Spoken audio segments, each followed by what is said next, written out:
Good morning.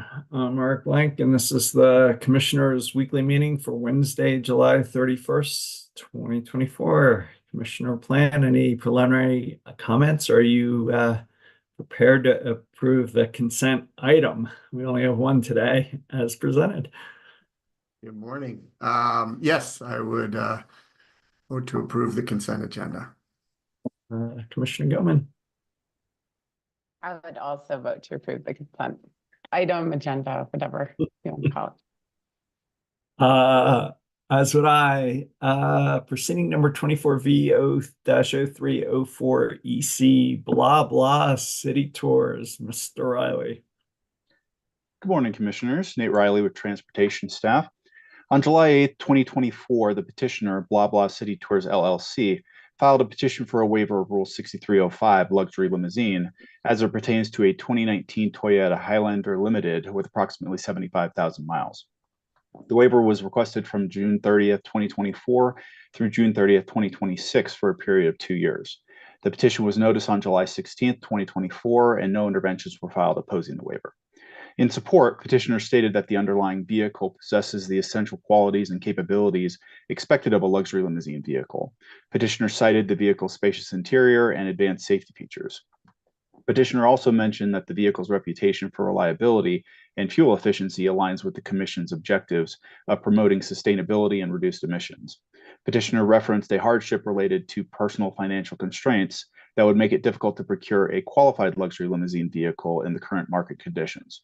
Petitioner also committed to following all the regulatory requirements for luxury limousine operations overseen by the Commission. For the underlying vehicle, petitioner submitted a copy of a vehicle inspection. The inspection was completed on June 12, 2024, and the vehicle appears to have met all applicable criteria for a past inspection. However, petitioner did not submit any other information or documentation into the record. Petitioner did not elect to provide any photos of the underlying vehicle, which could potentially show the vehicle in a good and clean condition or demonstrate the features referenced in the provided narrative. Likewise, petitioner did not submit any additional maintenance-related information or other relevant documentation. Petitioner also failed to provide further explanation as to why the underlying vehicle provides a luxurious and specialized transportation service consistent with the Commission's policies of a luxury transportation experience and befitting of the relevant market to be served, as specified in Rule 6305B. At this time, I'm happy to answer any questions you may have. Otherwise, I'm prepared to move on to the recommendation. If you can make a recommendation, that'd be great. It is recommended the Commission deny the petition as there does not appear to be enough justification to grant the waiver as requested. Would you feel differently if you had pictures and some of the other things that the petitioner did not submit this time? Potentially. People on transportation staff were in touch with the petitioner prior to it being introduced during this CWM and did suggest that it might be worth it to submit that additional documentation to kind of get a better picture of the situation. However, there just wasn't anything submitted despite those requests. Commissioner Plant? I agree with the recommendation. Commissioner Gilman? I also agree. As do I, and that can be an ABC decision, Mr. Riley. Thank you, Commissioners. Mr. Branson, establishing an emergency telephone charge threshold for the 911 surcharge. You're up, sir. Thank you. Good morning, Mr. Chairman and Commissioners. Daryl Branson, Commission Advisory Staff. Jennifer Kirkland, 911 Program Manager, is traveling today and was unavailable to present. Title 29, Article 11, Sections 102 through 102.5 require the Commission to establish by October 1 of each year several items related to 911 surcharge rates and 911 fund distribution formulas to take effect the following January 1. Rule 2148 states that the Commission will open a proceeding annually by August 1 to propose what these rates and distribution formulas should be and invite public comment prior to issuing the final decision establishing the rates and distribution formulas by the statutory October 1 deadline. This initial decision opening the proceeding contains initial recommendations regarding these rates and formulas and establishes a comment cycle for input from the public. Specifically, the initial recommendations made in the draft opening decision before you today are: 1, to maintain the current state 911 surcharge rate of 9 cents per line per month for calendar year 2025. 2, setting a threshold of $2.12 per line per month for the local 911 governing body's emergency telephone charge rates. This is the threshold above which commission approval would be required, necessitating an application to be filed by any governing body determining that it requires a rate in excess of $2.12. That threshold for this year is $2.05, and the proposed rate of $2.12 reflects an adjustment for inflation. 3, setting a prepaid wireless 911 charge rate of $2.06 per transaction. This is an increase from the current rate of $1.88, but follows a formula that is set out in statute based on the average of the local emergency telephone charge rates plus the state 911 surcharge rate.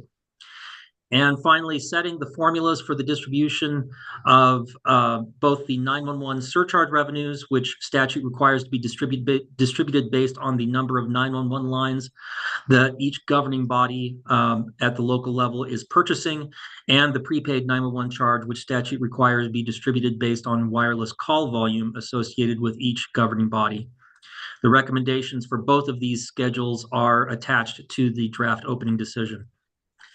The opening decision invites interested parties to comment on all of these proposals by August 24th, with responsive comments due by September 4th, which will provide enough time for the Commission to consider all comments prior to issuing its final decision before the end of September to meet the statutory deadline. And with that, I will pause for any questions that you may have or provide my recommendation. I think your recommendation is going to be pretty clear, but go ahead. Staff recommends that the Commission adopt the draft opening decision, providing initial recommendations and establishing comment deadlines as discussed. Commissioner Plant, I agree with the recommendation. Commissioner Goman, I also agree. as do I, and that can be an ABC decision opening the proceeding and setting 911 charges and formula. And before you go, Mr. Branson, just want to publicly congratulate you and point out that you've been elevated to serve as the national head of the 911 groups. Just wanted to offer my congratulations in public for you. So well done, and pleased to see you representing Colorado nationally. So Yes, thanks sir. for your I appreciate that. Thank you. Proceeding number 22A-0230E, Black Hills Resource and Clean Energy Plan. Mr. Eden, Mr. Acera. Yes, good morning, Commissioners. I'm Michael Eden with your advisory staff. Commission Counsel Alex Sarah is also available for questions. This morning, I'll tee up for your discussion a motion that Black Hills Colorado Electric filed on July 22nd, 2024. Specifically, Black Hills filed the second motion for extension of time to file a performance incentive mechanism, or PIM, and request for clarification. For context, in the Phase 1 decision issued back in March of 2023, the Commission directed the parties to engage in a stakeholder process for the development and submission of an emissions reduction PIM and a utility-owned generation PIM. In this Phase 1 decision, the Commission also set parameters regarding these stakeholder PIMs, specifying the baseline of the PIMs and what they needed to incentivize and disincentivize. Black Hills was initially supposed to file the stakeholder PIM proposals 60 days after the 120-day report, which was June 17, 2024. Earlier, however, Black Hills received an extension of time such that the stakeholder PIM proposals are now due on August 1st, 2024. It's this August 1st deadline that Black Hills seeks to change in its second motion for extension. And then finally, it's important to note that on July 16th, 2024, the Commission required Black Hills to provide supplemental information regarding its Phase 2 filings. Black Hills submitted this supplemental information yesterday on July 30th. Turning to the specifics of the second motion for extension, Black Hills requests an additional extension of 45 days or 30 days following the Commission's final Phase 2 decision, whichever is later. In the motion, Black Hills explains it is focusing its efforts on supplying the supplemental Phase 2 information the Commission required. In addition, the company argues it is difficult to design a PIM without knowing which generation projects will be approved, the winning bidders, and the terms of the build transfer agreements, or BTAs. Finally, Black Hills states that extending the PIM deadline would give more time for the stakeholder process and might help the parties agree on PIM proposals, avoiding protests and the need for a hearing. In the second motion for extension, Black Hills also asks the Commission to clarify the requirements for the emissions reduction PIM and the utility ownership PIM. For instance, Black Hills requests insight on how an emissions reduction PIM could be designed where the approved portfolio does not include any fossil fuel resources, and argues that the company does not have much control over the ultimate in-service date of BTA projects. For the utility ownership PIM, the company similarly asserts that it will have little control over the construction cost of a project other than through the BTA contract itself, which will not be finalized until after the Phase 2 decision. In light of these uncertainties, the company requests further insight as to how to design the required PIMs. Alternatively, Black Hills requests that the Commission consider deferring the PIM issues to the follow-on CPCN proceedings. The parties to this proceeding either do not oppose or take no position on the second motion for extension. I should note, however, that while Pueblo County takes no position on the second motion, it does not waive its right to contest whether any PIM should be allowed in light of the high cost of Black Hills' preferred portfolio, and may dispute the type and amount of any future PIM. So the decision points before you are whether to modify the August 1st filing deadline for the stakeholder PIMs, and whether to provide additional clarifications as requested in the second motion for extension. I can answer any questions or offer a recommendation, but I'll turn it over to you all first. Yeah, maybe I'll jump in first. Given where we're at, I'm okay vacating the August 1st deadline, and maybe leaving it uncertain when the new deadline is until we've had a chance to review yesterday's filing. In terms of the guidance on the PIMs, I would offer one comment that I'm hoping we can include in the final order. More specifically, on page 8 of its July 22nd motion for more time, Black Hills states that concerns over cost increases, and I'm quoting now, make sense where the utility is the developer of the generation project it will own, i.e. self-build projects, but appears to have less applicability where any utility ownership projects will be developed by an IPP through a build transfer agreement or a BTA. Black Hills goes on to say that it will have little control over the construction cost of a project and other than through the BTA contract itself. For me, I view these statements as really problematic and inconsistent with the finding of our decision in the Phase 1 process as laid out in paragraphs 61 and 62 of that order. In a PPA bid, 100% of the construction costs and operational risks is placed on the PPA bidder. If Black Hills is arguing that a utility-owned BTA project is superior to the alternative PPA projects on an economic and risk basis, which it is doing here, I think our Phase 1 decision requires Black Hills to bear a meaningful double-digit plus portion of that construction and operational risk as based on the economics at the time of approval.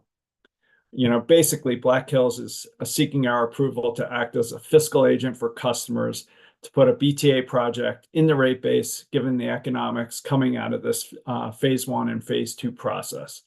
As such, utility and customer financial incentives should be aligned now based on the economics as presented. I would assume it's possible to structure a BTA contract that flows meaningful construction cost, operational, and other risk onto the development and construction companies to protect the utility owner and customers. Either way, from where I sit, we've already decided that incentives must be aligned now, and that prior decision should also aligned in this case, and that prior decision should also apply to the information the company submitted yesterday. So that's where I'm coming from. I don't have any guidance on the environmental PIM, but feel really strongly, particularly on the construction costs and operational PIM. So I don't know, Commissioner Plant, thoughts, guidance, anywhere you'd like to go?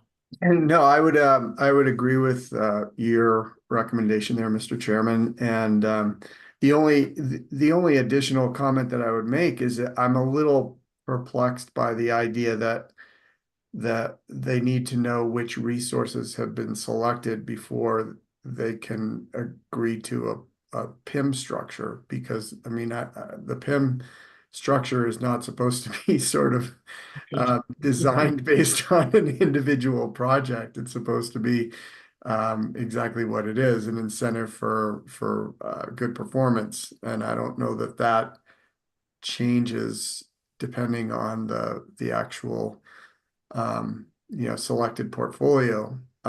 So I do agree with your recommendations on the construction PIM and vacating the August 1 date. Just point out that the Excel PIM covered potentially dozens of projects. Commissioner Gilman, anywhere you'd like to go?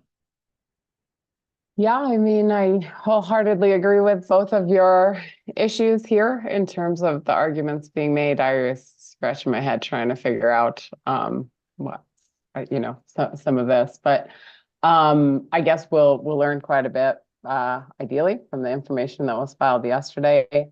And I suspect Mr. Eden will come back and have a discussion about if we provide more guidance in light of today's discussion and the information that was provided yesterday.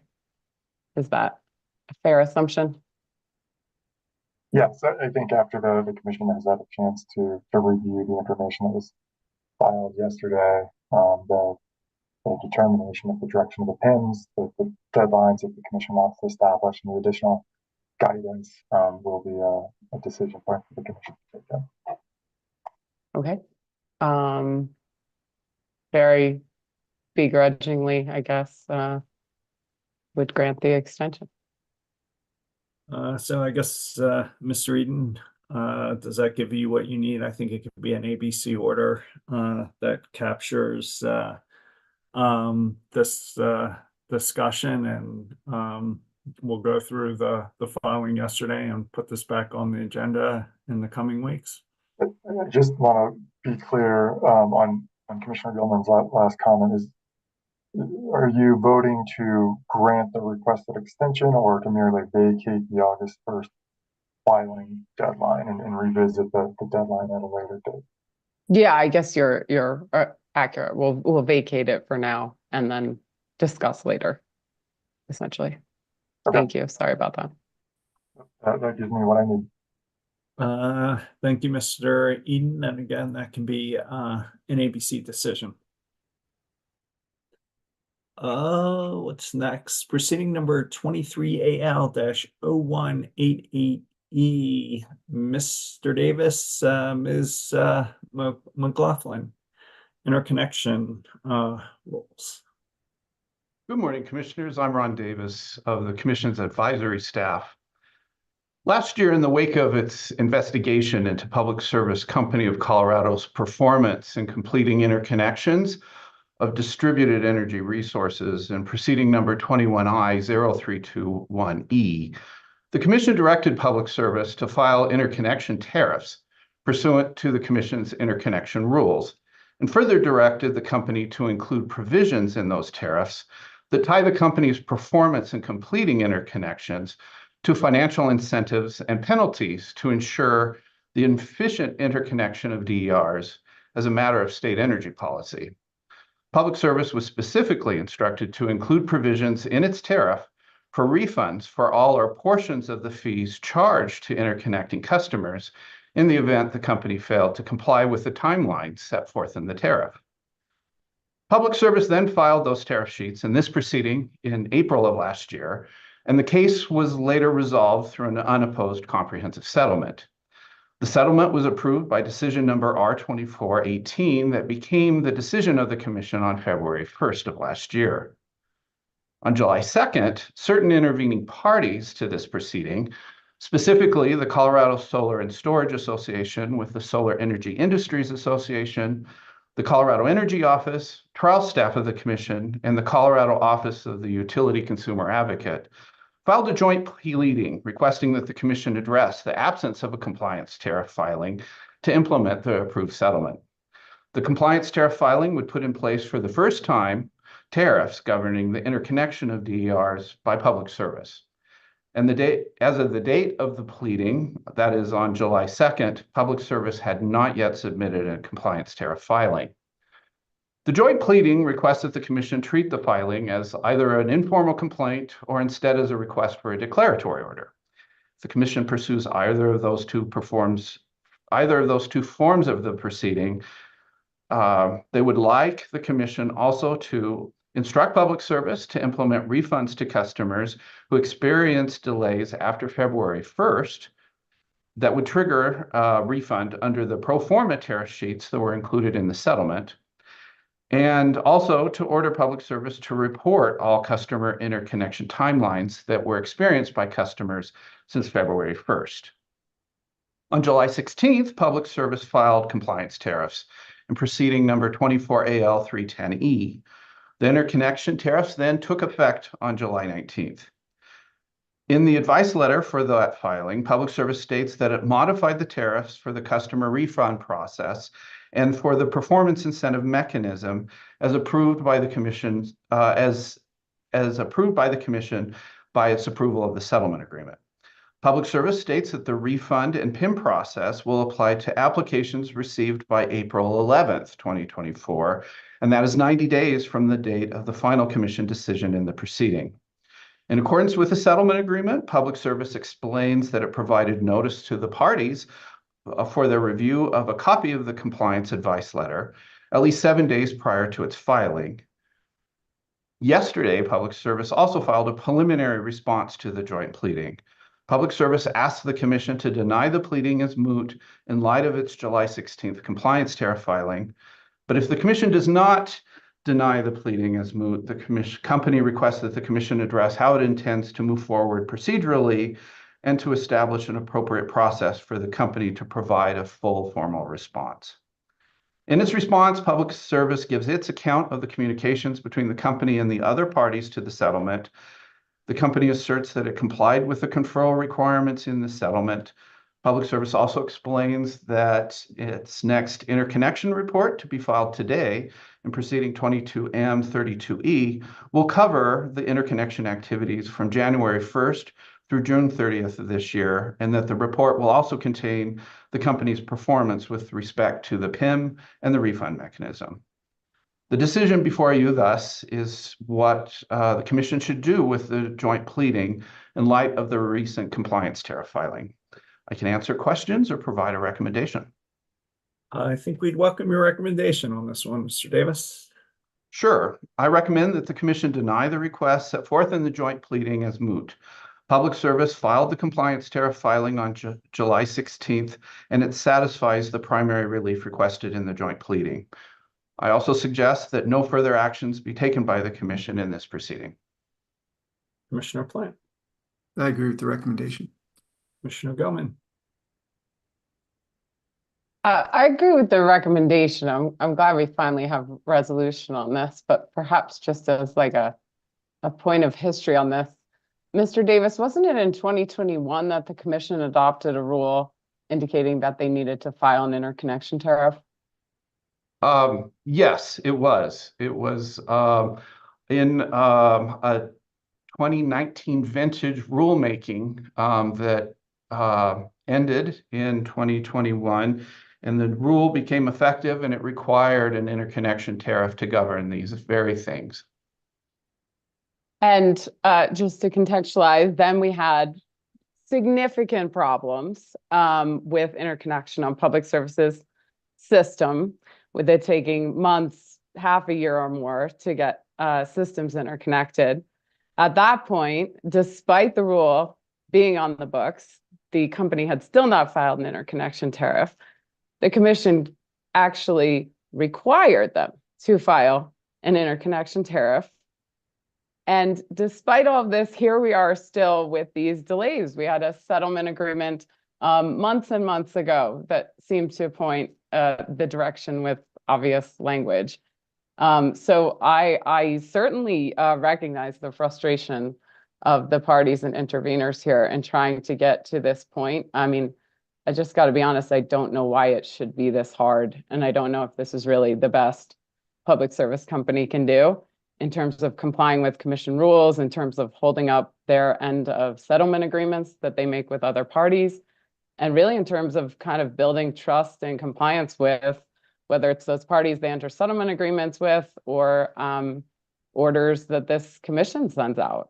So this is not an ideal direction that this has gone.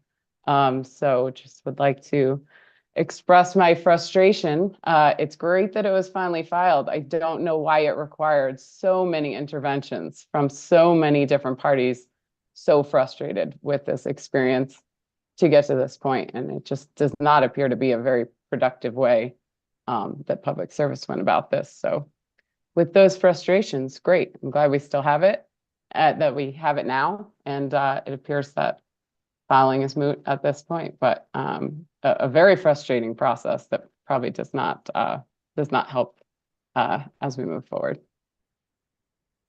I guess I also agree with the recommendation and would like to echo Commissioner Goman's comments and really include that history and the frustration in our final order rather than just letting it stand as an oral statement or series of questions. So Commissioner Plant, would you be okay including that the language put forward by Commissioner Goman and the frustration in our order denying the petition as moot? Yes, absolutely. I think the context is very valuable. I was thinking about the the TCA tariff that was filed, I think, on July 2nd, which is one day after the effective date of the legislation.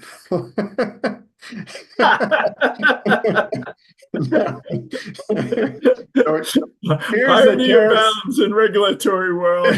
It appears the tariffs can be filed quickly. Not in this case. Mr. Davis, if you can make this an ABC order presenting the history and reflecting the frustration and, if appropriate, the irony. And I don't know, Commissioner Goman, if you have anything you can send Mr. Davis, that'd be great. If not, I'm sure he'll figure something out with his team. Sure. Yeah.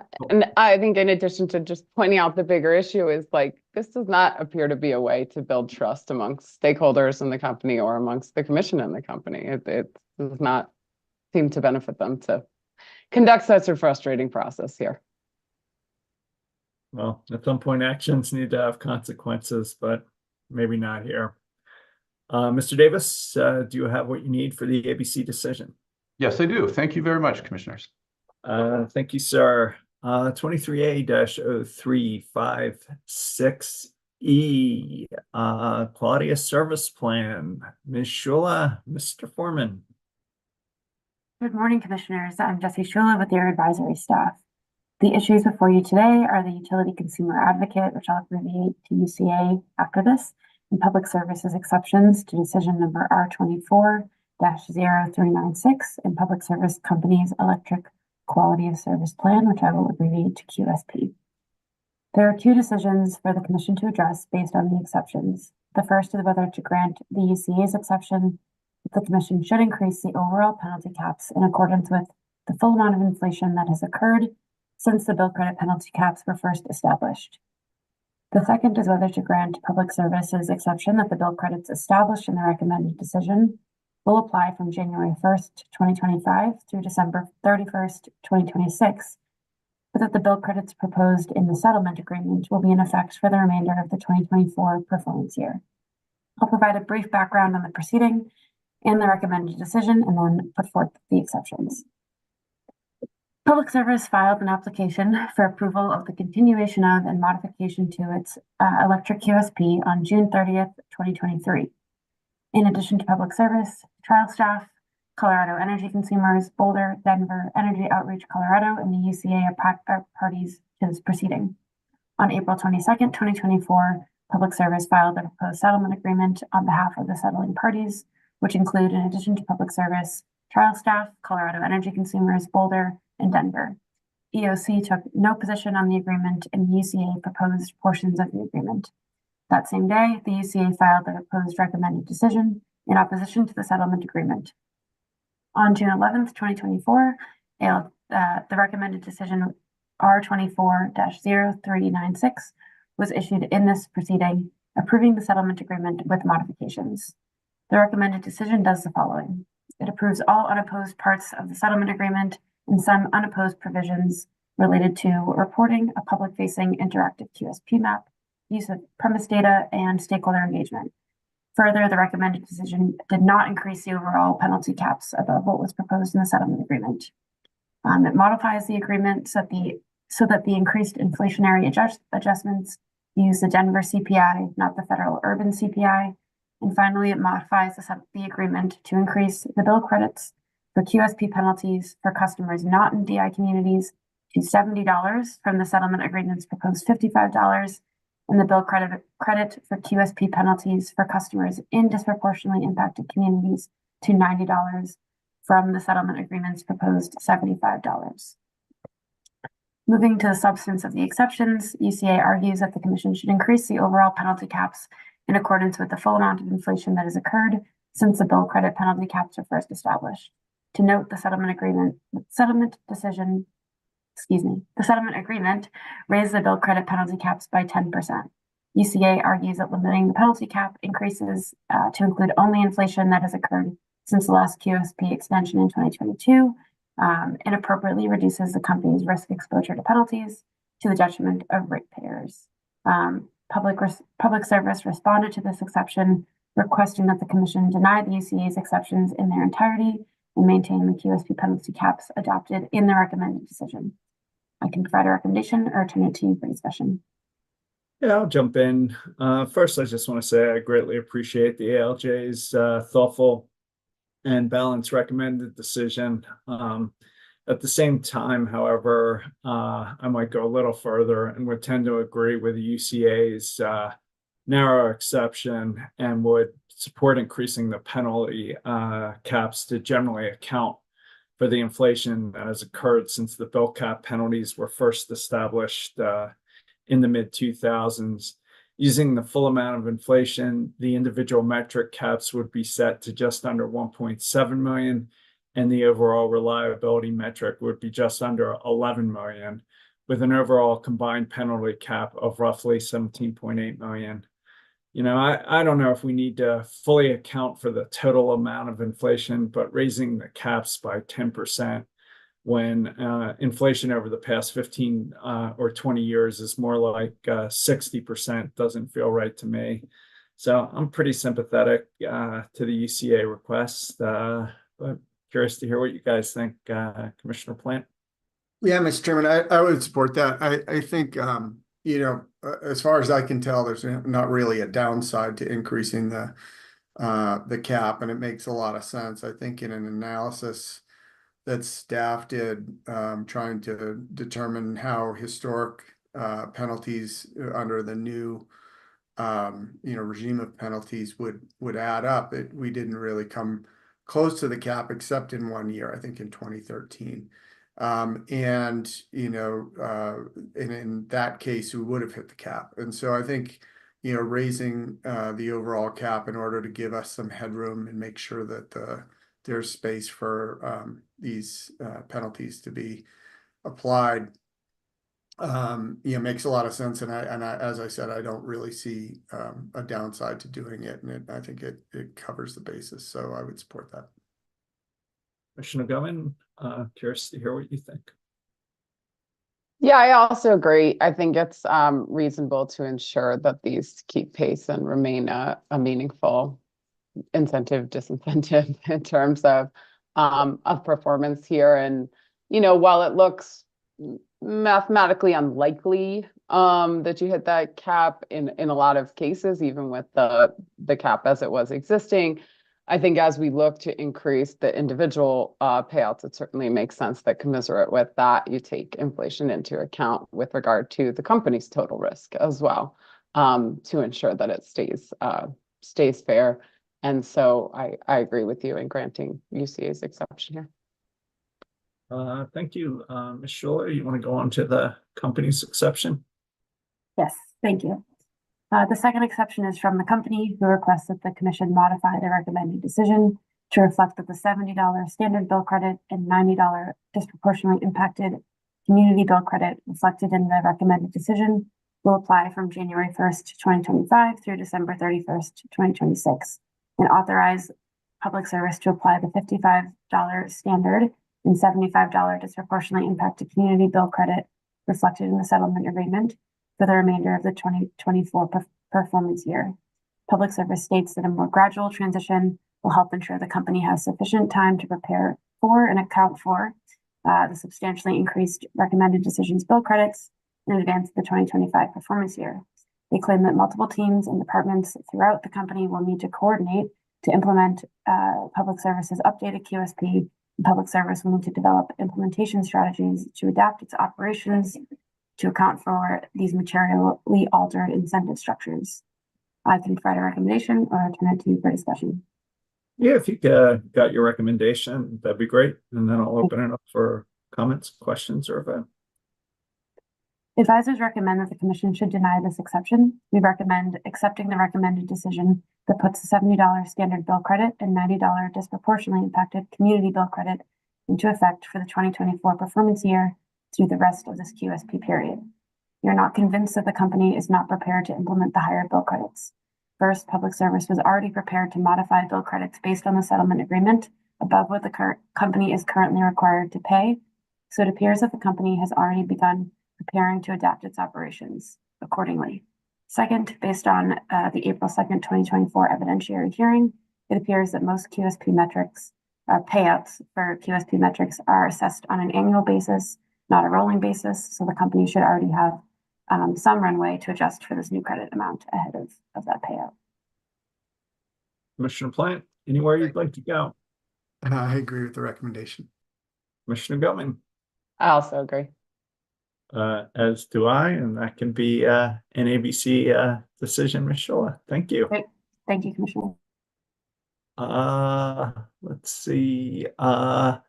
23A-0357E, application of Black Hills for approval of its distribution system plan. Mr. Foreman. Good morning, Commissioners. Wyatt Foreman of your Commission Council. This proceeding is Black Hills' inaugural Distribution System Plan, or DSP, proceeding. Before you today is whether to grant or deny the amended motion for protective order affording extraordinary protection filed by Black Hills Colorado Electric LLC on July 2nd, 2024, as well as whether to grant or deny the motion for leave to reply, also filed by Black Hills on July 22nd, 2024, in light of the recent filing by Pivot Energy, Inc. This proceeding was on the agenda for last week's weekly meeting, but was tabled due to the parties reaching an agreement concerning the claimed confidential information at issue in both motions. I will briefly discuss the motions as well as the stipulated non-disclosure agreement filed by Pivot Energy on July 25th, 2024. Black Hills' motion for protective order asked the Commission to grant highly confidential protections under Commission Rule 1101B to Black Hills' distribution mapping data, which it is required to submit as part of a report pursuant to a unanimous settlement agreement reached in this proceeding and approved in recommended decision R24-0118. On July 12, 2024, Pivot Energy, a permissive intervener in this proceeding, filed a response in opposition to Black Hills' motion, in which it argued the mapping data should not be granted confidential protections. On July 22nd, 2024, Black Hills filed a motion for leave to reply and replied to Pivot's response, in which it sought ordinary confidential protections for the mapping data.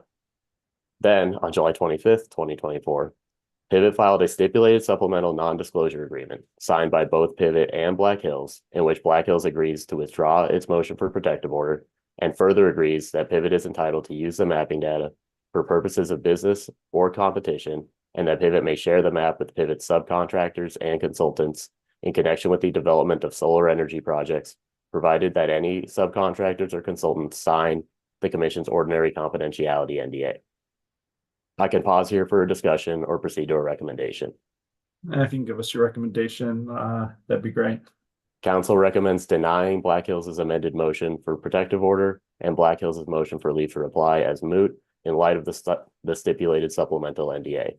Because Black Hills has withdrawn its motion for protective order, the issues presented in that motion, as well as its motion for leave to reply, are no longer live, and the commission can deny the motions as moot, and we recommend doing so here.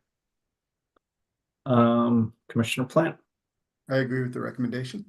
Commissioner Goman, I also agree. as do I. That can be an ABC order. Thank you. Let's come back to the clean heat plan at the end and go to proceeding number 24 AL-0300G, Black Hills SSIR. Mr. Depew, Ms. McGee. Good morning, Commissioners. This is Deepesh Deepu from your trial staff. This is for proceeding number 24 AL-0300G in the matter of advice letter number 48, filed by Black Hills Colorado Gas, doing business as Black Hills Energy, to increase the system safety and integrity rider SSIR to become effective from August 1st, 2024.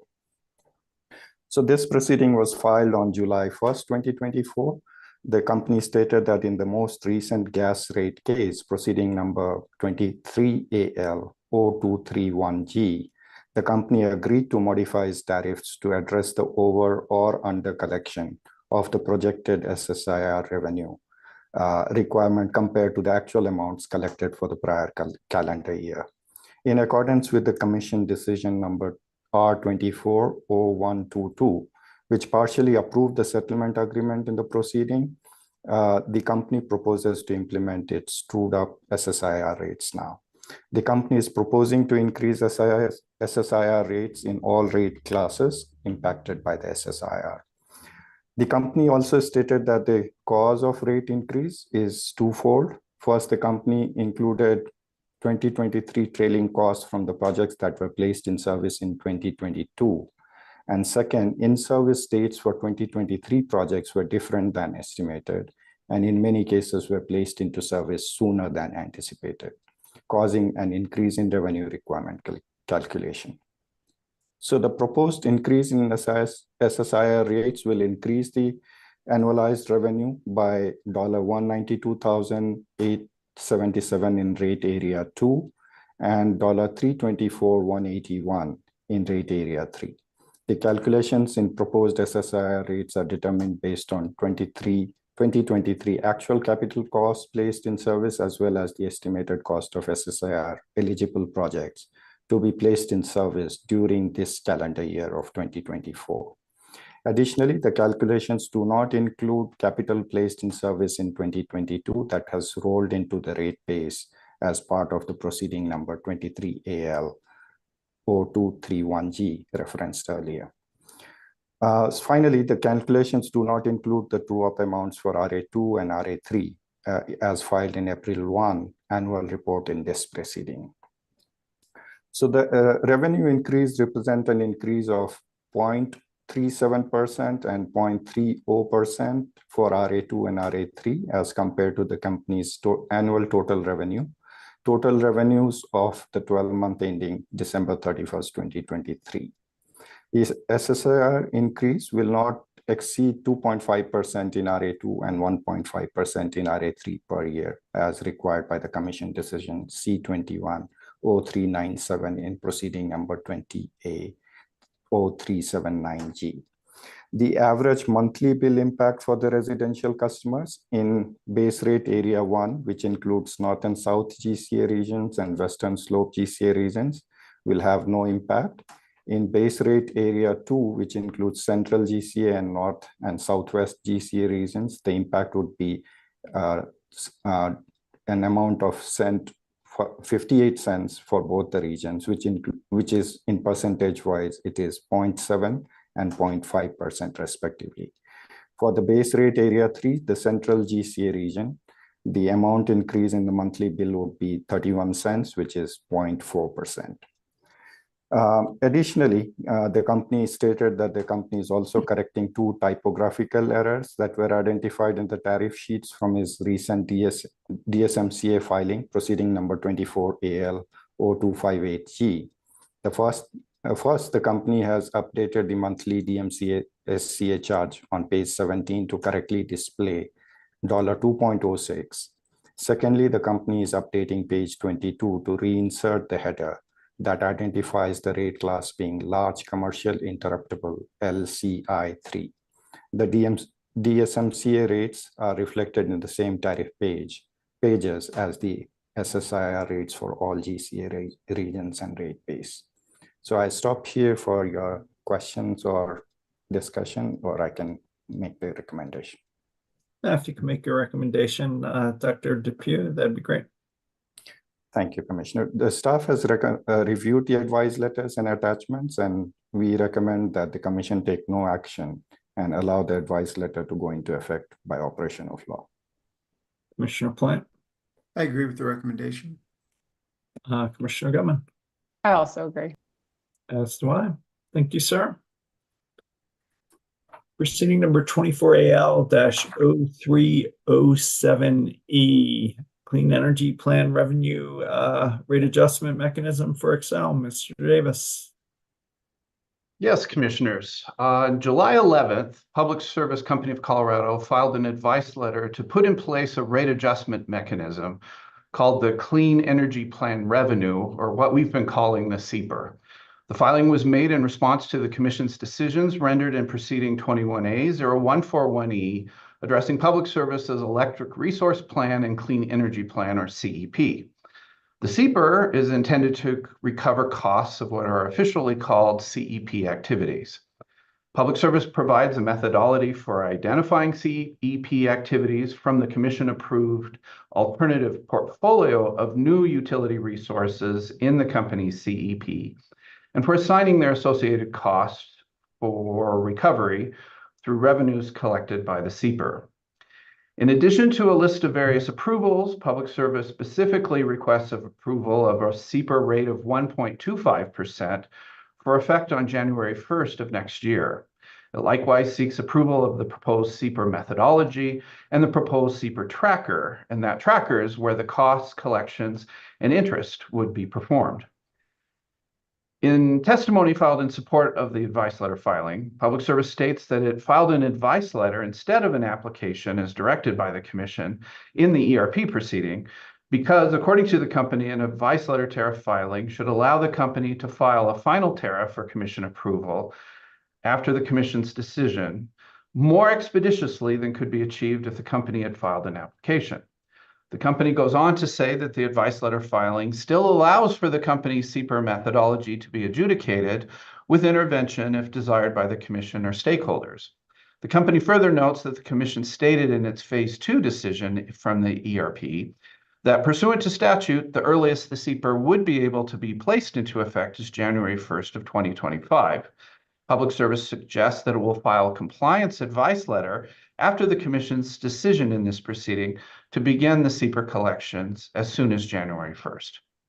On Monday, staff of the Commission filed a protest asking the Commission to suspend the effective date of the CEPR tariff sheets and to set the matter for hearing.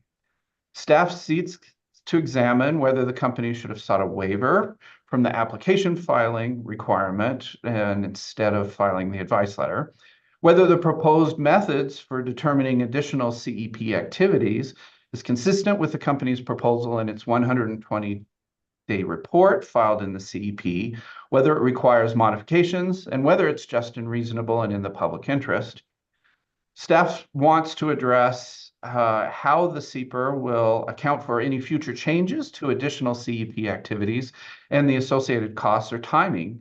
Those could change due to the substitution of designated backup resources, additional resources approved through the Just Transition solicitation, modifications of costs or deliverability that is expected to be sought in a forthcoming filing, and any other additions, substitutions, or modifications that are made to the CEP portfolio. Staff is also concerned with the calculation of the proposed 1.25% rate impact, whether it's just and reasonable and consistent with other rate impact calculations performed by the company, such as the calculation that was presented in the transmission cost adjustment advice letter that the Commission recently discussed. And finally, whether the proposed treatment of the Renewable Energy Standard Adjustment, or RESA, is reasonable. This morning's decision for you is whether to launch a proceeding in which the Commission can examine the company's filing and render a decision addressing the company's request for approvals.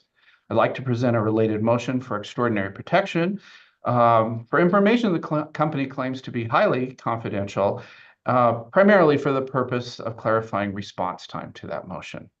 I can answer your questions, or I could move to a recommendation. If you can give us a recommendation, that'd be great. I recommend that the Commission apply the procedures established in 46-111 of Colorado statutes to set the tariff filing for hearing and initially suspend the effective date of the CPR tariffs for 120 days, and that's notwithstanding the distant effective date on those tariff sheets of January 1st, 2025. I agree with trial staff that a hearing process is necessary to render a decision on the approvals requested by Public Service. I suggest that the order suspending the effective date of the tariff set a 30-day notice and intervention period. That order should specify that responses to the company's motion for extraordinary protection are due with the intervention pleadings. And finally, the Commission should refer this matter to an administrative law judge for a recommended decision. Commissioner Plant, I agree with the recommendation. Commissioner Gutman, I also agree.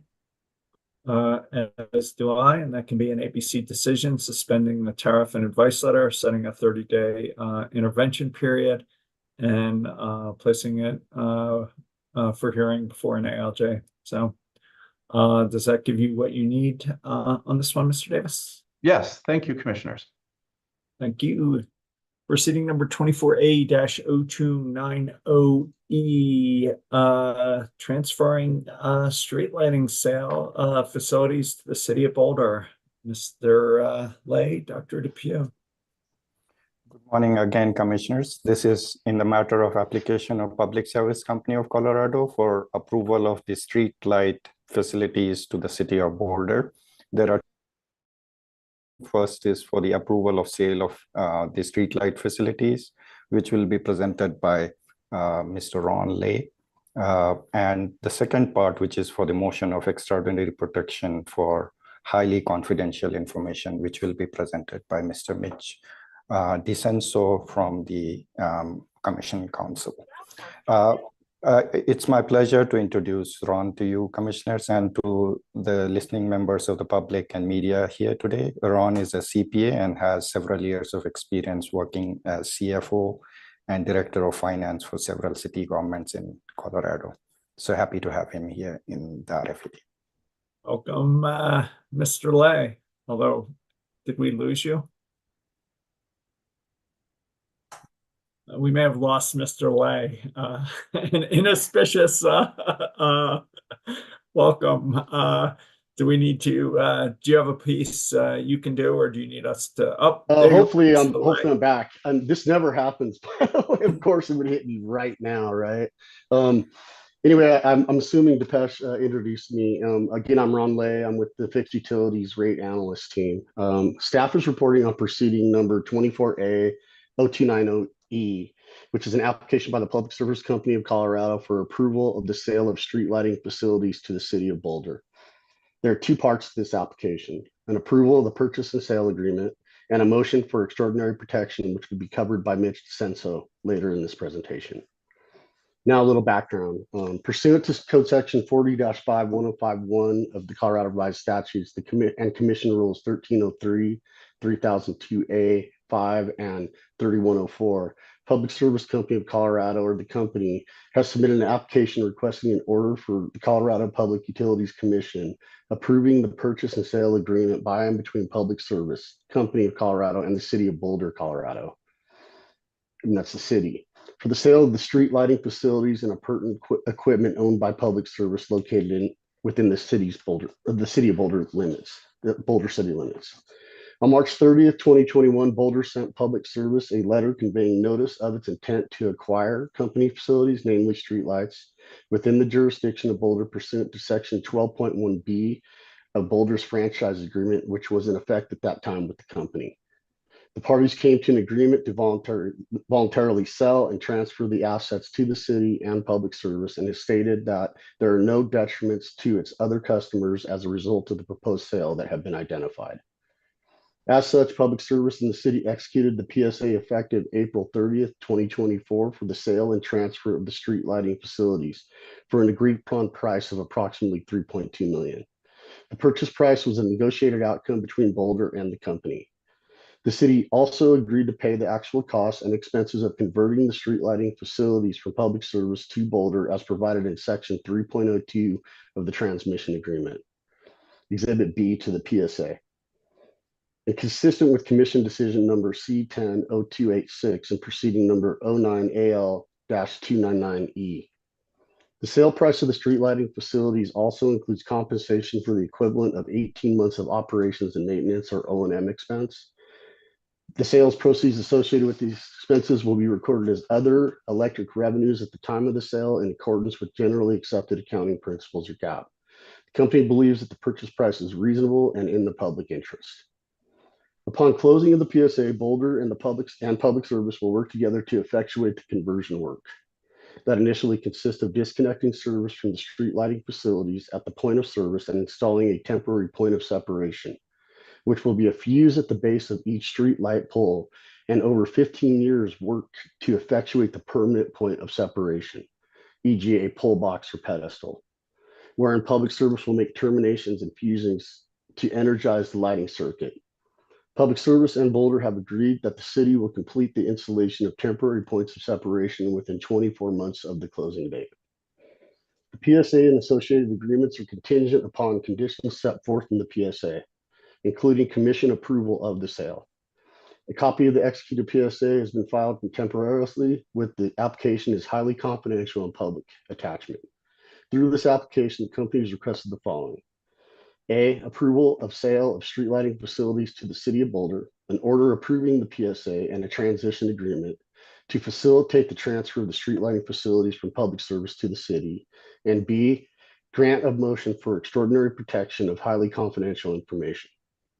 Staff has reviewed the information provided by the company and has found them to be in order for the purpose of compliance with the provisions of the cited rules. I can pause here for questions or offer a staff recommendation at this time. Yeah, if you can offer your recommendation, Mr. Lay, that'd be great. Great. Staff recommends the commission deem the application complete and approve the sale of street lighting facilities to the city of Boulder, and order approval of the purchase and sale agreement and the transition agreement. Staff also recommends granting the motion of extraordinary protection of confidential information. Mitch DeCencio, I hope I didn't butcher your name, Mitch, is here to discuss that more with you if you'd like. Why don't we take a vote on the core substance, and then we'll come back on the motion for extraordinary protection. You okay with the recommendation of Mr. Lay excluding the extraordinary protection Commissioner Plant?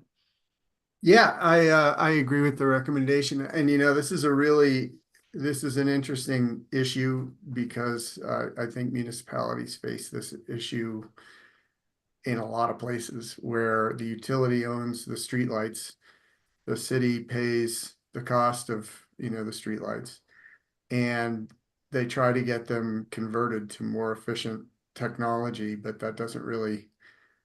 there's a mixed incentive there. The city could actually save money by converting to LED technology, but the utility doesn't get those savings, and so they just don't ever upgrade them. And the city here has proposed just buying the streetlights so that they can upgrade them to LEDs. And it's not an option that's available to all municipalities, but they I think they anticipate saving $1 million a year by just buying the streetlights so that they can make them more efficient and have them become LEDs. I mean, obviously there's a benefit to the system, to our system, that we regulate by having these LEDs, on the streetlights. And so, I think the solution here from Boulder is a good one, and but I think it also highlights a ongoing issue with utility-owned streetlights in the municipalities that they serve. So I certainly approve the move by Boulder and Excel here, but I think this also highlights a much larger issue. Commissioner Gilman. Understood. Thanks for that, Commissioner Plant. I agree. Appreciate your additions there, and I agree with the recommendation. I guess Commissioner Gilman, to the extent it's supported by the record, do you have any objections if we include Commissioner Plant's comments in the order approving the sale? If advisors and Mr. DeCenso don't have any issue, I would support that. As do I. Mr. DeCenso, you want to present the motion for extraordinary protection and let us know if you have any concerns with including Commissioner Plant's comments in the order? Yes. Good morning, Commissioners. Mitchell DeCenso of your Commission Council. So Public Service filed a motion for extraordinary protection of highly confidential information pursuant to Commission Rule 1101B. Public Service describes this information, which was produced as part of its application, as including the number of streetlights being sold under the purchase and sale agreement, distribution pole, points of delivery and equipment lists, and the conversion cost estimate provided for the purchase and sale agreement. Because the overall purchase price for the transaction remains public, Public Service states that this information can be used to deduce the per light pricing agreed to between the company and the City of Boulder. Public Service contends that releasing this data to the public, even under a claim of confidentiality to other municipal customers seeking to purchase streetlights, would prejudice the company by negatively impacting its negotiation position with other potential streetlight purchasers. Public Service also points out that the Commission has previously granted extraordinary protection for information of a similar nature in past proceedings involving the sale of streetlights. I can pause here for any questions or proceed to offering a recommendation. Yeah, if you can give us your recommendation, that'd be great. I recommend granting Public Service's motion. Public Service states good cause for the Commission to grant the requested relief pursuant to Commission Rule 1101B, and since there are no interveners in this matter, the motion is unopposed. Commissioner Plant. I agree with the recommendation. Commissioner Gilman. I also agree. As do I, and that can be an ABC decision deeming the application complete and granting the motion for extra protection, as well as the underlying application. And to the extent you can incorporate Commissioner Plant's comments consistent with the record in the case, that'd be greatly appreciated. Yeah, I think we can work those in. And I'm not sure if you just said it. Is this do you want this TBC or? ABC. Okay. ABC. Sounds good. Thank you. Thank you guys. Let's go back to the clean heat plan. Where is it? Mr. Mendelson, why don't you get us started on the clean heat plan? While I look for the, there it is, proceeding number 23A-0392EG. Mr. Mendelson, Public Service Clean Heat Plan. Good morning, Commissioners. I'm Mike Mendelson of your advisory staff. I'm joined by my colleagues Dan Greenberg and Jesse Shula, as well as Lindsay Douglas of Commission Council. Last August, Public Service filed its inaugural Clean Heat Plan, or CHP. The Commission deliberated in May and issued its decision, in that case on June 10th, enumerated as C-240397. On July 1, 2024, Commission received applications for rehearing, re-argument, and or reconsideration from Public Service, the Colorado Renewable Energy Society, and Physicians for Social Responsibility Colorado, jointly referred to as CRES PSR, the Utility Consumer Advocate, and NRDC, Sierra Club, SWEEP, and WRA, collectively the environmental organizations. On July 10th, the EOs, the environmental organizations filed a motion for leave to respond and a response to UCA's RRR regarding the Commission's decision to expand the Market Transformation Portfolio Budget, or MTP. Today's deliberation will begin with UCA's respective RRR request and EO's motion to respond. Overall, advisors will present 21 issues for your consideration today, some of which have multiple decision points. So the first issue is really two related decision points: the expansion of the MTP budget and motion to respond. UCA argues that the Commission's 6x increase in the residential all-electric new build initiative budget should be reconsidered because it is not supported by substantial evidence in the record and was not properly notified, as UCA did not have the opportunity to consider and offer testimony on its appropriateness. UCA also contends that the company's captive customers, including its IQ customers, will bear the cost for this 6x budget increase. They also suggest that the program in question is not a statutory clean heat resource and will not be counted for emissions reductions accounting, and therefore was an overboard construction of the Clean Heat Act. As mentioned, the EOs filed a motion for leave to respond to UCA's RRR filing. They argue that a reply is appropriate under Section 1506B because UCA makes several misstatements or improper statements of law. The EOs specifically argue that UCA is incorrect that emission reductions would not count towards the clean heat target emission reduction because the Commission created an avenue for MTP emissions to count if verified later, that UCA knew pursuant to the CHP statute that the Commission could alter the CHP if necessary to find the plan in the public interest, and that substantial evidence in the record does support the Commission's decision to increase the electric new construction pilot budget, including that electrification is the low-hanging fruit and cost-effective. So the first decision point for you is, should the Commission grant the EO's motion for leave to respond? And here I can quickly give a recommendation if that's amenable to you. Advisors and counsel recommend granting EO's motion to respond, as the EOs identify several helpful areas of insight, including the Commission's intention with respect to counting emissions from MTP projects and holes in UCA's legal argument asserting lack of record support and notice.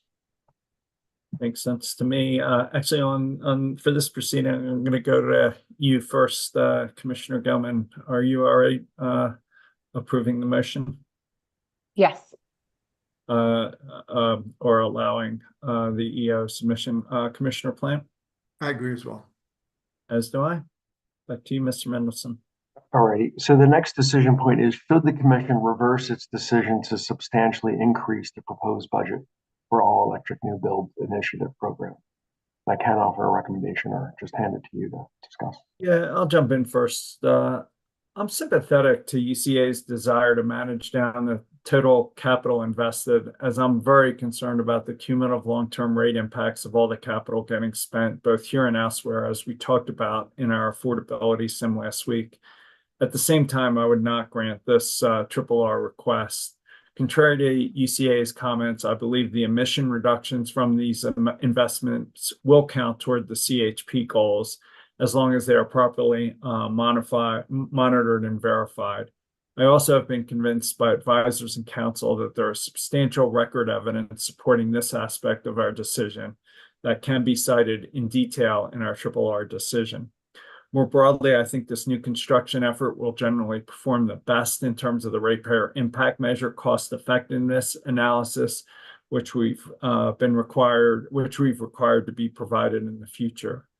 You know, for one example, retrofit programs reduce emissions and sales, but may not do as much to manage down the company's capital costs, which I'm concerned may be a recipe for adverse long-term rate impacts.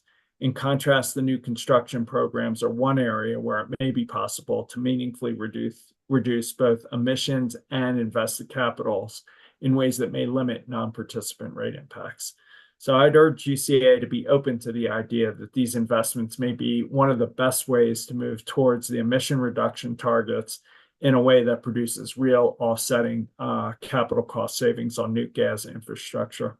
Accordingly, I'd reject the RRR request that seeks to limit the expansion of the residential all-electric new build program.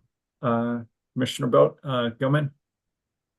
Thanks. Yeah, I agree with your sentiments there. I think there is a clear linkage to electrification as a clean heat resource, whether that's new construction or retrofit construction. So I think it's applicable, and clearly there was a good amount of discussion about new construction being the low-hanging fruit, having a lower cost than retrofits, and presenting a good opportunity to pursue clean heat targets in a cost-effective way. So I think I would agree with you to reject the RRR.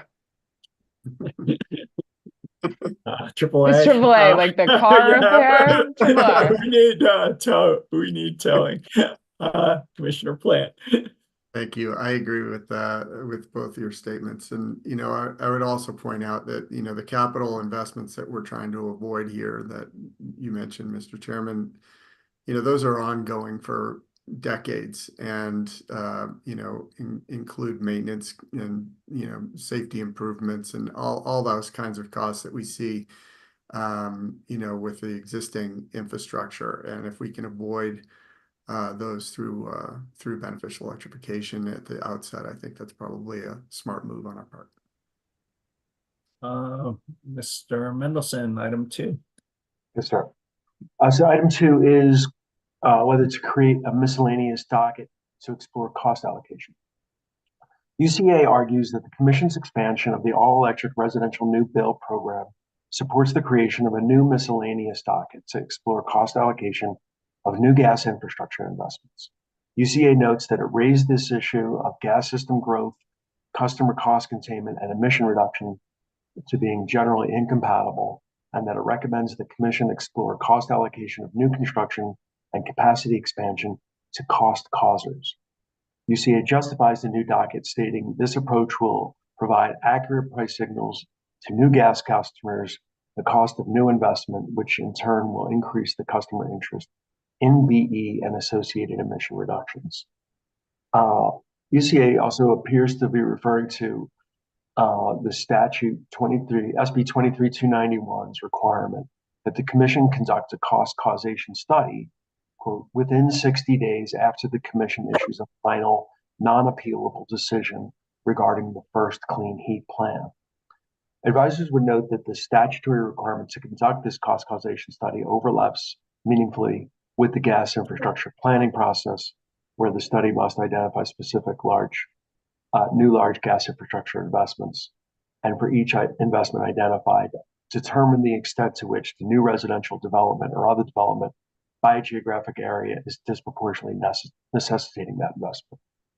UCA also suggests that the proposed M docket will dovetail well to CEO's required evaluation of stranded or underutilized natural gas infrastructure, also pursuant to SB 23291.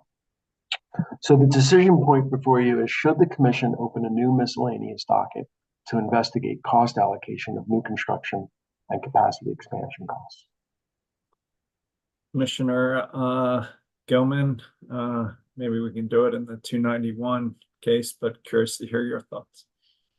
Yeah, that's what I'm thinking. I mean, given the 291 requirements to do a cost causation study in fairly short order here to get it started, I just don't see the daylight between what UCA is asking for and what essentially that effort would necessarily include. So I look forward to starting that work.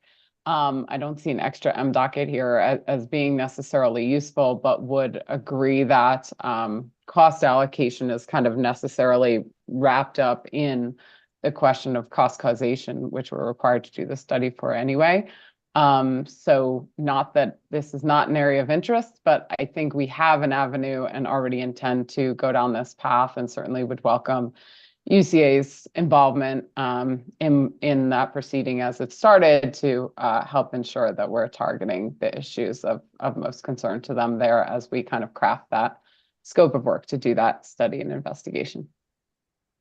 Mr. Mendelson, can you just remind us the timing of the 23-291 study?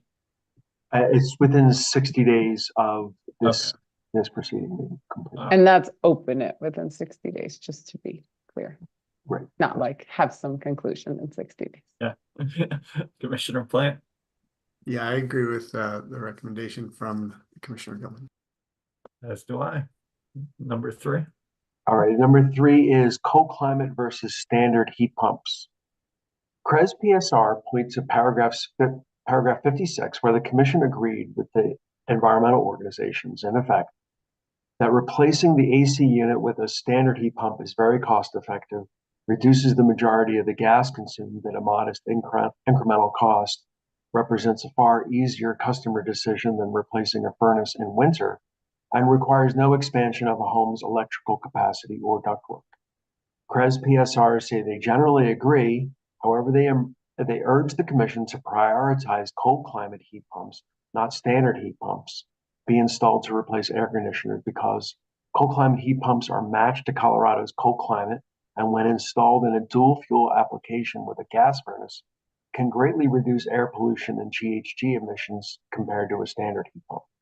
In the header to this section, CREZ PSR suggests the commission require cold climate.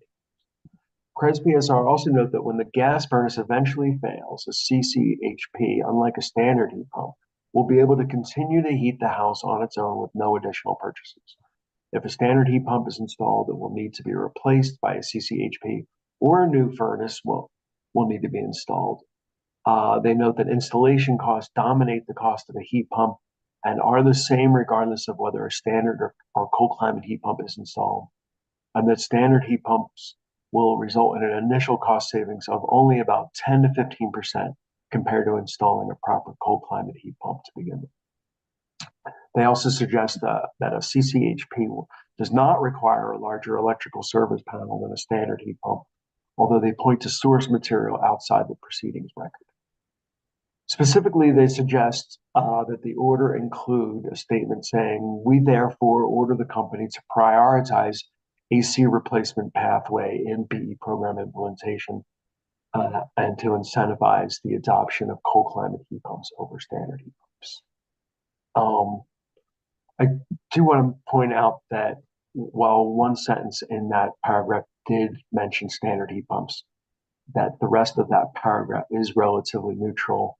Specifically, the decision says, "We agree with those arguments fully and believe replacing AC units with a heat pump represents a critical stepping stone as customers become more acquainted and trusting of heat pump technology." I'd also like to note that the company's BE programs currently provide a higher incentive to install a cold climate heat pump. According to the Illume study in this record, Public Services BE program offers a $2,200 incentive for a CCHP and a $1,700 incentive for a standard heat pump, recognizing the cost and benefit differentials of those technologies. So the decision before you is, should the commission require the company to prioritize CCHPs when replacing an AC unit as suggested by CREZ PSR? Commissioner Gilman? Yeah, thanks, Mr. Mendelson.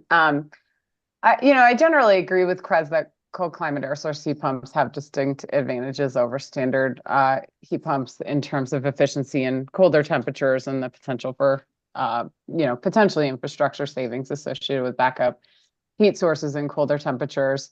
But that being said, I think Mr. Mendelson and the reference to standard heat pumps, I think the one reference in that paragraph, perhaps we added some specificity that was not central to WRA and their group's arguments there. So my solution here would just be simply to eliminate the word standard in that paragraph. I went back and looked at their SOP and their arguments, and I think they're referring more generally to heat pumps. And so perhaps that's a good way to take this here without making much more modifications to that. That being said, understanding the potential advantages, it seems reasonable to me. Is a preference expressed in the rebate differentials and levels to, try to persuade customers to adopt cold climate air source heat pumps over standard air source heat pumps. But I'm not sure we need to express much more specificity in this decision rather than just removing the word standard. That was probably, more specificity than was actually involved in the arguments. Before Commissioner Plant and I vote, do you have any concerns with that outcome, Mr. Mendelson? No, I think that would be a useful way forward. Commissioner Plant? Yeah, I agree with the proposal from Commissioner Gilman, and I do, I as Commissioner Gilman stated, I'm very sympathetic to the argument, and cold climate heat pumps are going to be much more efficient for heating in our climate here in Colorado than a standard heat pump. Keeping in mind that we're talking about the AC replacement with a sort of future look to the potential of being a heating source, once a furnace goes out, I think it would be a little too far to mandate a cold climate heat pump, not knowing what an individual's current heating arrangement is. But I think that, as Mr. Mendelson pointed out, there's a higher incentive for cold climate heat pumps, and that's an inherent incentive. I think it would be good for the utility to offer even a greater differential. I think it was $500 differential in the current incentives that you mentioned, Mr. Mendelson. Maybe in light of recognizing that this does offer a pathway for a future more efficient heating system, giving that higher incentive to the customer, may sort of drive that preference if that customer is in a position where they could actually implement the cold climate heat pump effectively as a heating solution in the future. So, I agree with the proposal from Commissioner Gilman, and would sort of emphasize the utility's role in providing an incentive for that sort of a preference towards the cold climate heat pumps. So just so I'm clear about what we're voting on, so you're proposing that there be language in the order talking about the role of the utility, as well as additional language suggesting that an even larger difference in utility and incentive should be included going forward, but not deciding to do that in this case. Is that a fair rendering of your comments? Yeah, that's correct. Commissioner Gilman, you okay with that? Yeah, I mean, I don't know that I know enough on this record to say definitively what the differential is right now should be higher, especially because just like not a lot of time was spent talking about specific incentives. What I would maybe put in the decision is that the company should be very deliberate in their analysis of the differential of those incentives so as to try to incent cold climate air source heat pump as a preference, wherever feasible. And, there's a lot of factors likely that would factor into that. Honestly, some of which I think we're still figuring out, what does the difference look like on the bulk systems in terms of backup and kind of the advantage to infrastructure build out there? What is the greenhouse gas savings on that differential of the additional time a cold climate air source heat pump would run over standard air source heat pump? And then what's the cost differential of either the equipment? To me, those are reasonable things that should be considered as the company kind of tries to determine what the rebate differential that should be offered to express that preference would be. I don't think we have enough information here to know exactly what that is or definitively that it needs to be more than $500, but I would encourage them to consider those things as they see what a reasonable differential is to essentially express that preference monetarily to customers.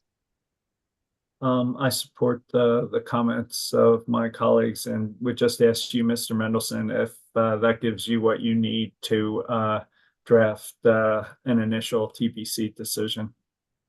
I believe so. I was also going to suggest that there's a working group, a stakeholder group that is intended to follow this decision, and we could give them guidance to further incentivize cold climate heat pumps or create a larger differential between that and standard heat pumps if the costs and benefits determined it to be appropriate, since they'll be looking at a range of values. I think that suggestion is consistent with our discussion. Any further elaboration, Commissioner Gilman? Commissioner Plant? All right. Mr. Mendelson, you want to go to issue 4? Sure. The next item is order of expenditure.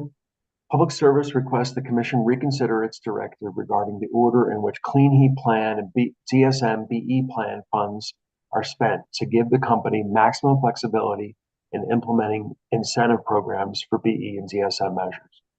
The company notes that in paragraph 256 of the decision, the Commission ordered that funds authorized in the DSM Strategic Issues Proceeding, 22A0309 EG, must be spent prior to funds authorized in the approved Clean Heat Plan, and must first rely on each fund's standard budgets, then each fund's flexibility budgets.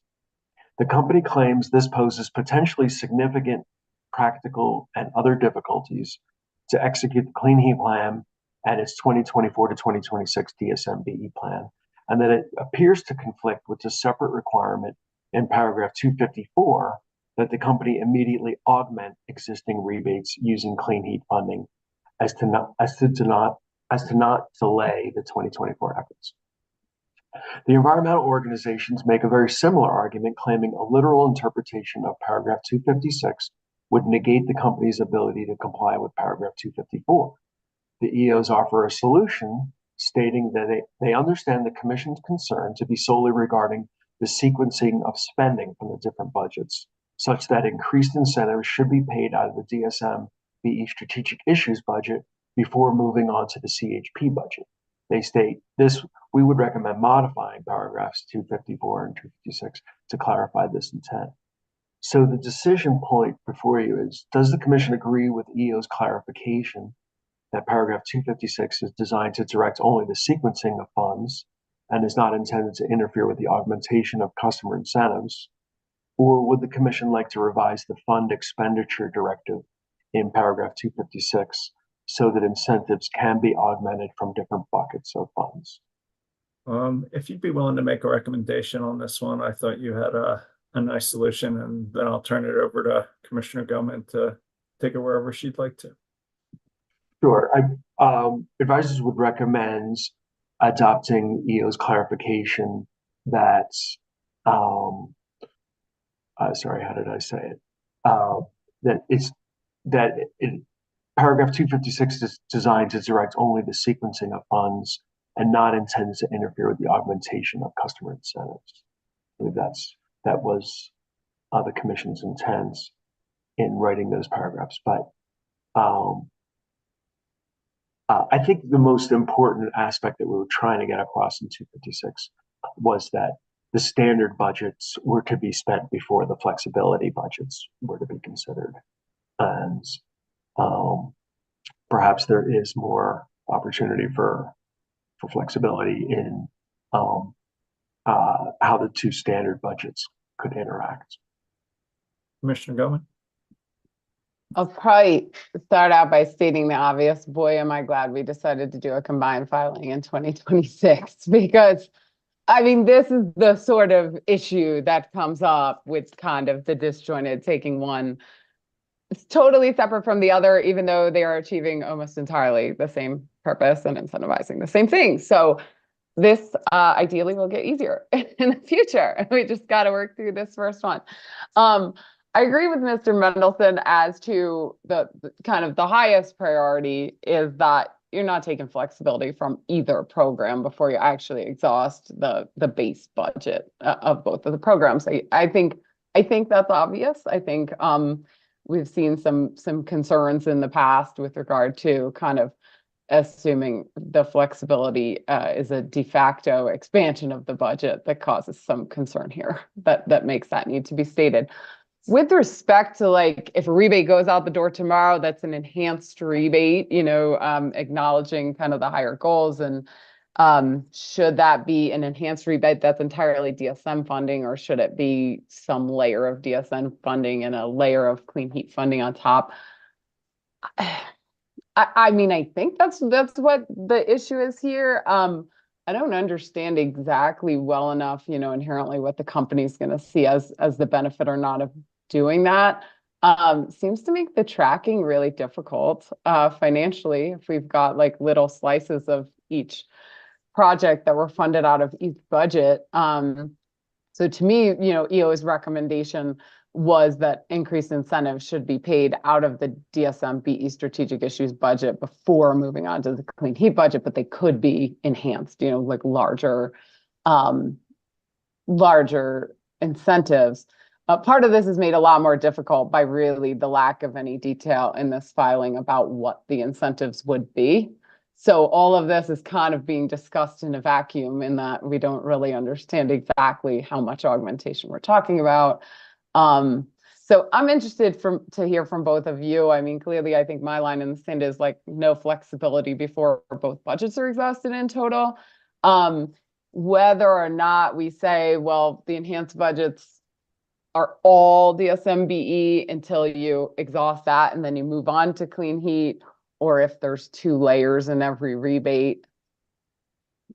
I don't know well enough. I have concerns that tracking on that is difficult. But I'm curious to hear from either of you if you have a persuasion as to how exactly that works in this initial round, with the positive note that hopefully this gets better next time. Commissioner Plant. Yeah, I tend to think that, and I don't have any, I don't know how, Excel's accounting system works, but I would imagine that they can allocate funds from a variety of different sources, based on a certain level of incentive, just within their accounting, programs. And, I guess the way I think of it is you've got your DSM incentive, and to the extent that your CHP incentive is augmenting and increasing that for the purposes of the CHP program, that differential would come out of the CHP budget. You've got your base funding coming out of the DSM budget. And then if there are additional programs that are being offered through the CHP that are not included in the DSM, that those would be funded entirely out of the CHP budget. I wouldn't think that that's difficult for the accounting system to do, but again, I don't know. I don't know that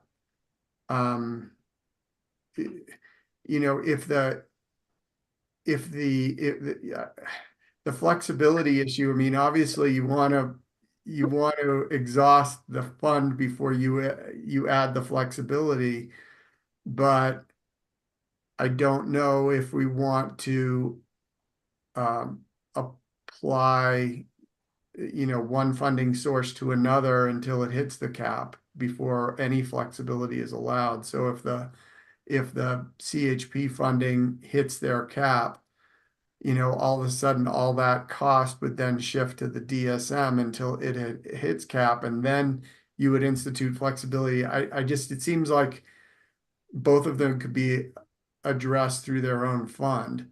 And to the extent that the CHP hits its cap and needs to go into the flexibility, it could do that. To the extent that the DSM fund hits its cap and goes into flexibility, it could do that.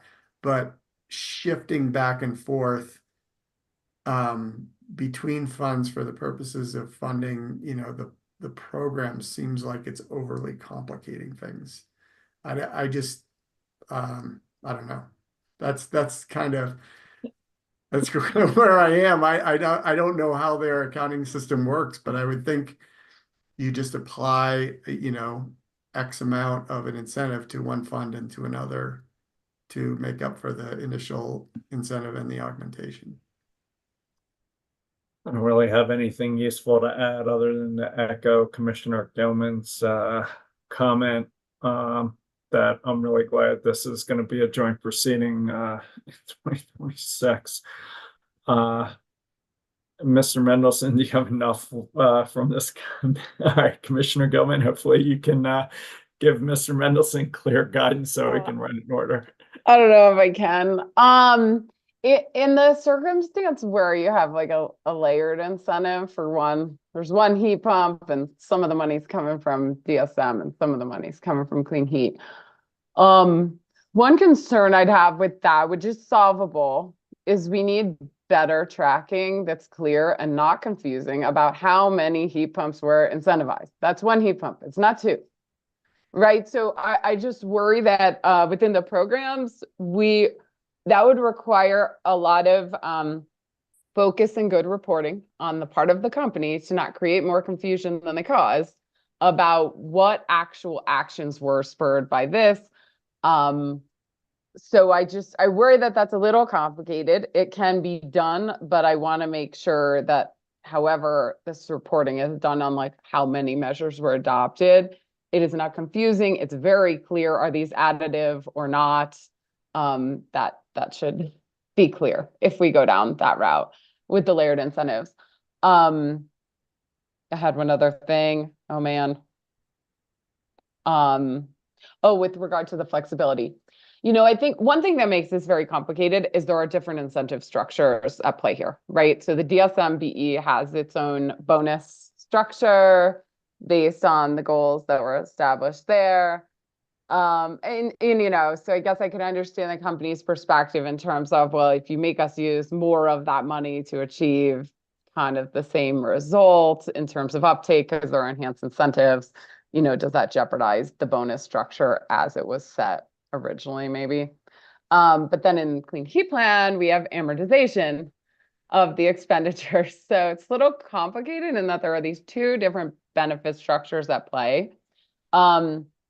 And what I don't want to see is the company kind of gaming this system to get more of the benefit structure they determine to be the most beneficial for them. So I don't know, Commissioner Plant, like I don't see it as infeasible if I'm sure the company knows. Let's say they determine the DSM-SI benefit structure is better for them, exhaust that funding.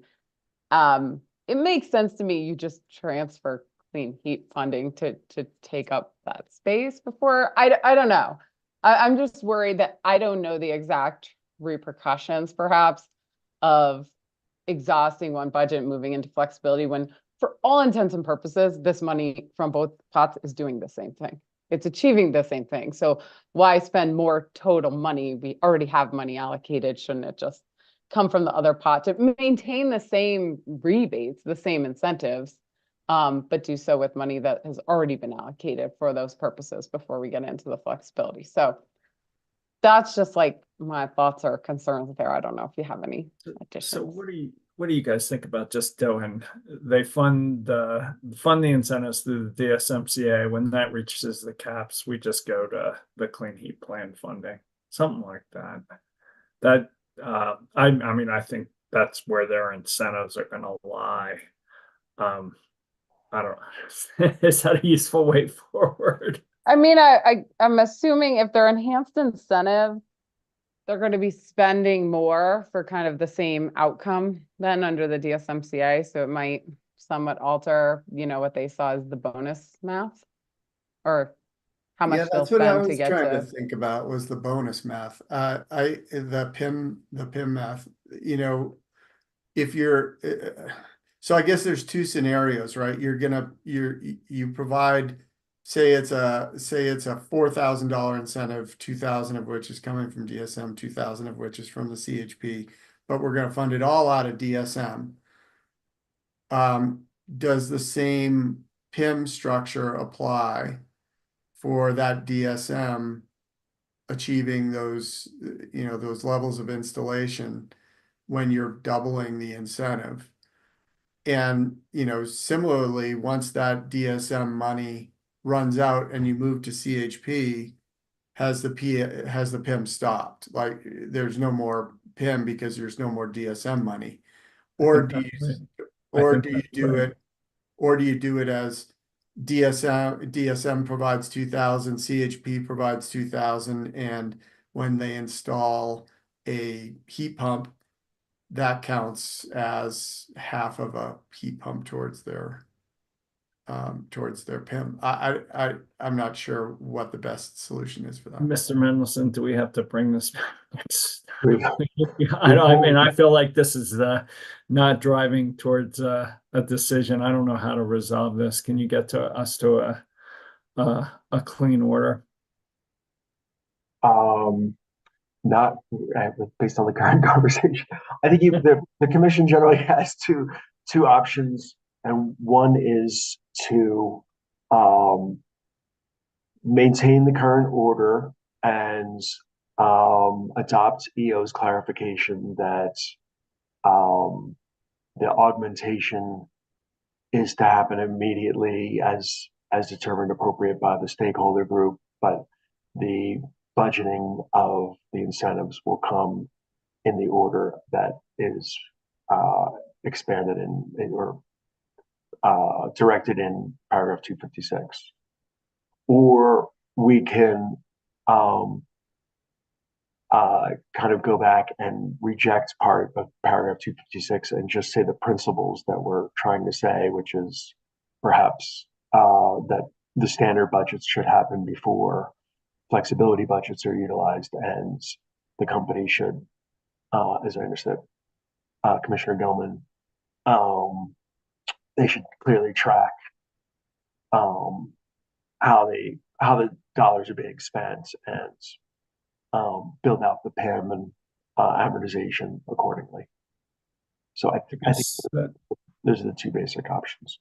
I guess I prefer option one, given how this, given that I don't think we're in a position today on this record to do much more. And maybe we can raise some of the questions that were part of this discussion, but I think we're gonna have to rely on the company and the parties to try and figure this out in a sensible way. Commissioner Gilman. I hate to do this to you, Mr. Mendelson. Can you run option one by me again? Option one would be to maintain the order the way it was written, and adopt the EO's clarification that the augmentation of incentives can happen regardless of the order of funding buckets that are directed in paragraph 256. Therefore, they're separate issues.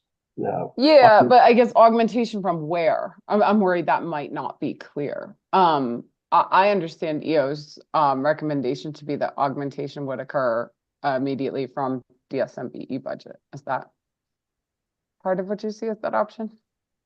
Yeah, I mean, at first, as they're working through the DSMBE budget first, they can increase the incentives to the new augmented level and pull that out from the DSMBE budget until that is finalized, is empty, and then start pulling from the CHP budget. And then do the same thing for the flexibility components. Yeah, I mean, I think I can generally agree to that today. I mean, this is not a discussion not well served by no detail in the record about what they're planning for rebates. To be perfectly honest with you, it's a pretty nebulous conversation with the lack of detail that the company put in the records about their plans for rebates and augmentation. So knowing what we know today, I would say that seems to be a reasonable path to go down. Commissioner Plant. Yeah, I mean, I think that seems reasonable if there's a perfect alignment between the incentives and the programs in the CHP plan and the DSM plan. But as Commissioner Gilman pointed out, we don't know what those are. I'm assuming, I'll make the assumption that the stakeholders are going to come to some sort of an arrangement with the company around what all those incentives look like. What we wouldn't want to do is lose a certain number of programs just because we've, of the accounting of, using up this bucket of money that had these sets of programs, and then we switch to this bucket of money that has these sets of programs, and suddenly we lose certain programs that were included over here that weren't included over there. But without having that information, I don't know how we make that determination. So I think probably, as the chairman pointed out, option one is probably it clears up the immediate confusion while not clearing up all confusion. Right. And if I can, the company indicated in its filing that it was using the current set of DSM-BE programs. It was simply leveraging those existing programs to now achieve CHP related goals. But there wasn't a distinct set of programs related to CHP versus DSM-SI. Okay, thank you. That makes sense. I mean, the only place I could see maybe there's something new is in the MTP budget. And so perhaps that, is not related to the DSM-BE budget. Right. I believe that's correct. And so that could use clean heat funds immediately, I think. Right. Well, we could say that specifically if that would help. All right, let's keep moving on. We're on item 5 out of 21. Sorry, that one took a little longer than expected. Okay, item 5 is carrying charge on riders. Public Service notes that paragraph 230 of the decision requires the company to implement asymmetrical carrying charges for clean heat plan costs collected through the applicable gas and electric DSMCA riders, with the company paying a carrying charge on over-collected funds and no carrying charge on under-collected funds. Public Service claims that this would create multiple carrying charge structures within the DSMCA riders, adding complexity to the implementation and administration of the cost recovery mechanisms for both Clean Heat Plan and DSM spending. The company requests reconsideration of this directive and asks that the existing carrying charge architecture of the DSMCA riders applies to all funds collected through them, as that is more administratively efficient, an administratively efficient approach for the electric and gas costs, respectively, that flow through these mechanisms. I'll point out that there is no asymmetrical approach of carrying charges currently to DSMCA riders. So what the company is asking for is that be applied to CHP costs as well, at least for the time being. So the decision point is, does the commission agree with Public Service's request to remove asymmetrical carrying charges on clean heat funds recovery? Commissioner Govan? Yeah, I mean, given that we need to, I think, find some given that we're using the DSMCA rider for this, I think it makes sense. It makes sense there to remove the asymmetrical carrying charge for now. And just another bonus to doing this combined in 2026 as we get to do it all at once and do something that makes sense in total without having to deal with the decisions that were already made in a different context. Commissioner Plant? Yes, I agree. As do I. Number 6. Number 6 is electric only customer eligibility. Paragraph 291 of the decision states that company programs should be consistent and uniform, regardless of whether a customer receives gas only, electric only, or combination service from the company. The company notes, however, that in the last sentence in that paragraph, the commission requires the company to make its DSM programs available and consistently administered to all its gas customers, regardless of whether public service provides both fuels. The company requests clarification that the commission intends DSM and BE programs to be made available to electric only customers as well. The company notes the only emission should be transport customers. The environmental organizations also raised paragraph 291 of concern, stating we interpret that paragraph of the decision as making all of the company's gas customers eligible for BE incentives under the CHP, but not the company's electric only customers. They asked the commission to clarify and reconcile paragraphs 291 and 256 in light of the fact that electric-only customers are eligible to receive funds from the company's DSM and BE plan, but not the CHP. Advisors note that we believe the commission voted to make these funds available to all customers, and that this confusion can be clarified by simply deleting the word gas from the last sentence in paragraph 291. But we also note the sentence is still a bit awkward and doesn't specify that the programs are specific to sales customers. Therefore, we offer the following alternative to the last sentence. That is, accordingly, we order the company to make its DSM and BE programs available and to be consistently administered for the benefit of all its sales customers, regardless of whether public service provides gas, electricity, or both fuels. Commissioner Goman. Thanks. I'm on board with that, Mr. Mendelson. It certainly was my intention in our deliberations to make them available to all sales customers. Thanks. Commissioner Platt. I also agree. As do I. Alrighty. The next item is recovered methane expenditure. The company notes that the commission approved a $5 million budget for recovered methane in 2025 and 2026 for a total of $10 million on an NPV basis. The company explains that it has potential projects that it may be able to bring forward to the company's 60 to 90 day notice process for recovered methane projects within 2024. The company seeks clarification that it may pull forward this budget into 2024 or extend it into 2027, subject to the same total recovered methane budget of $10 million on an NPV basis.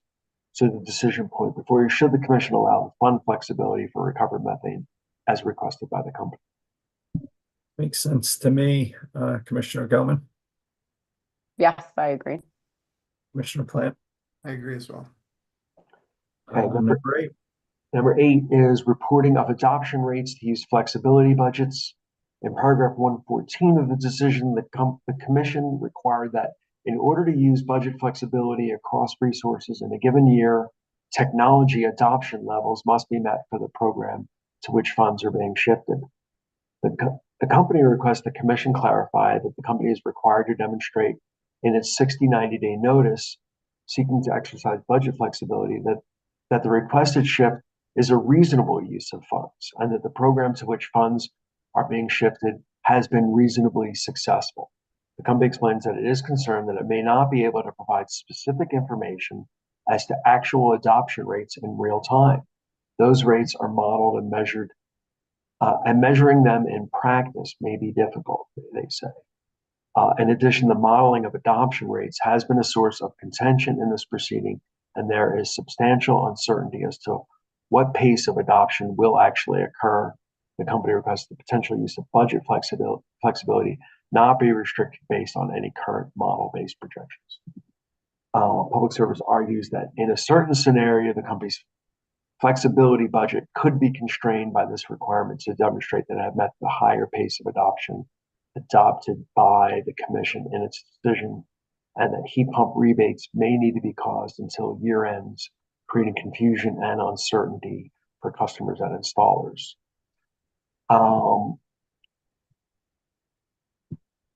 Instead, the budget flexibility should be allowed subject to only the 60-day notice requirement based on its proposed reasonable standard, the company argues. So the decision point now is, should the commission alter its required data on measure adoption to shift funds among programs? Commissioner Goman.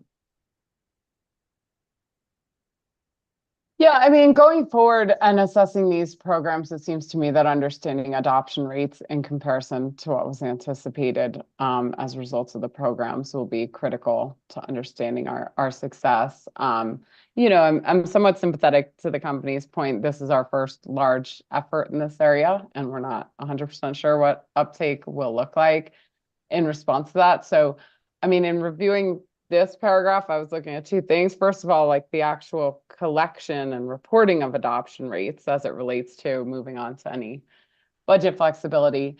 And I think as the paragraph reads, there's not much wiggle room in terms of approving flexibility if they haven't hit the adoption rates there. You know, I think some of this was spurred by some of what we've seen with the company as it relates to the use of flexibility in the past. That was concerning.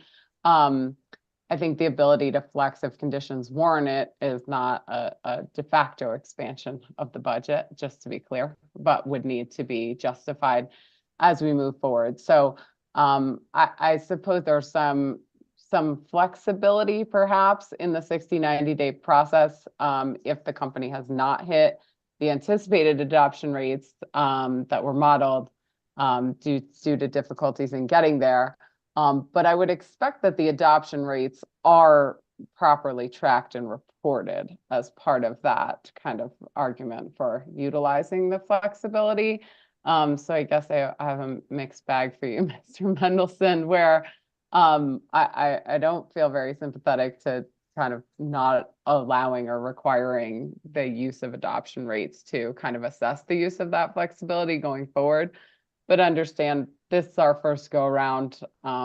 Perhaps they undershoot on the adoption rates, and that's something that could be assessed in the 60-90-day process, but it requires that data. It requires people to understand what actually happened before moving forward with any analysis of the use of the flexibility.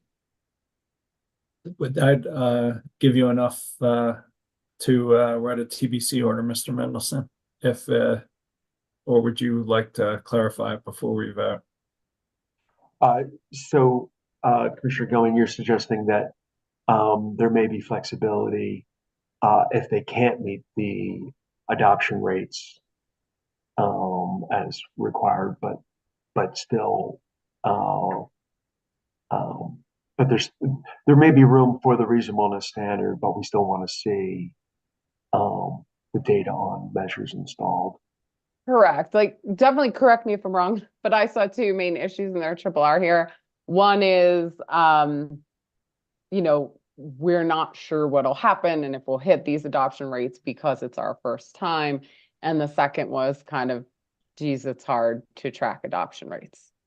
I don't know. Am I right on those kind of two issues that were brought up?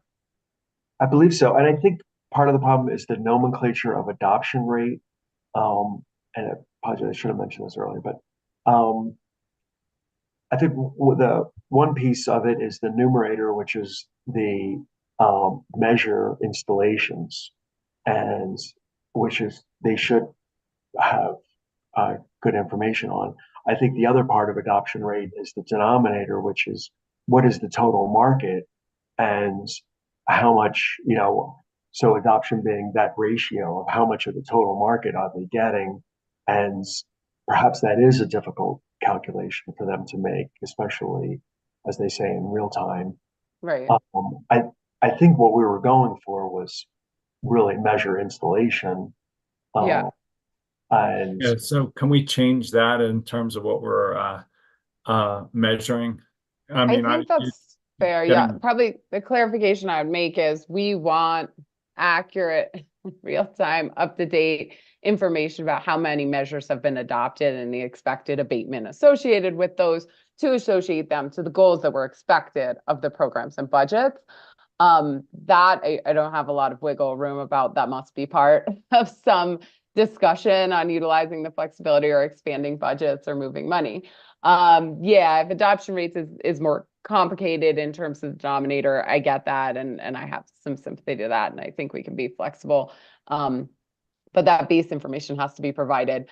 That and you know, I see perhaps a little more flexibility than perhaps the kind of plain reading of the paragraph, in that I think they can come forward in the 60-90-day process if they determine they need to use the flexibility, but they have to come with that data and they have to show the plan of why and where. You know, I think we don't want to get stuck where we're spending way more money to achieve lower results with no explanation, no check-in, no understanding that that's what was going to happen. And so I think that data needs to come and we can look. And I acknowledge it's our first time.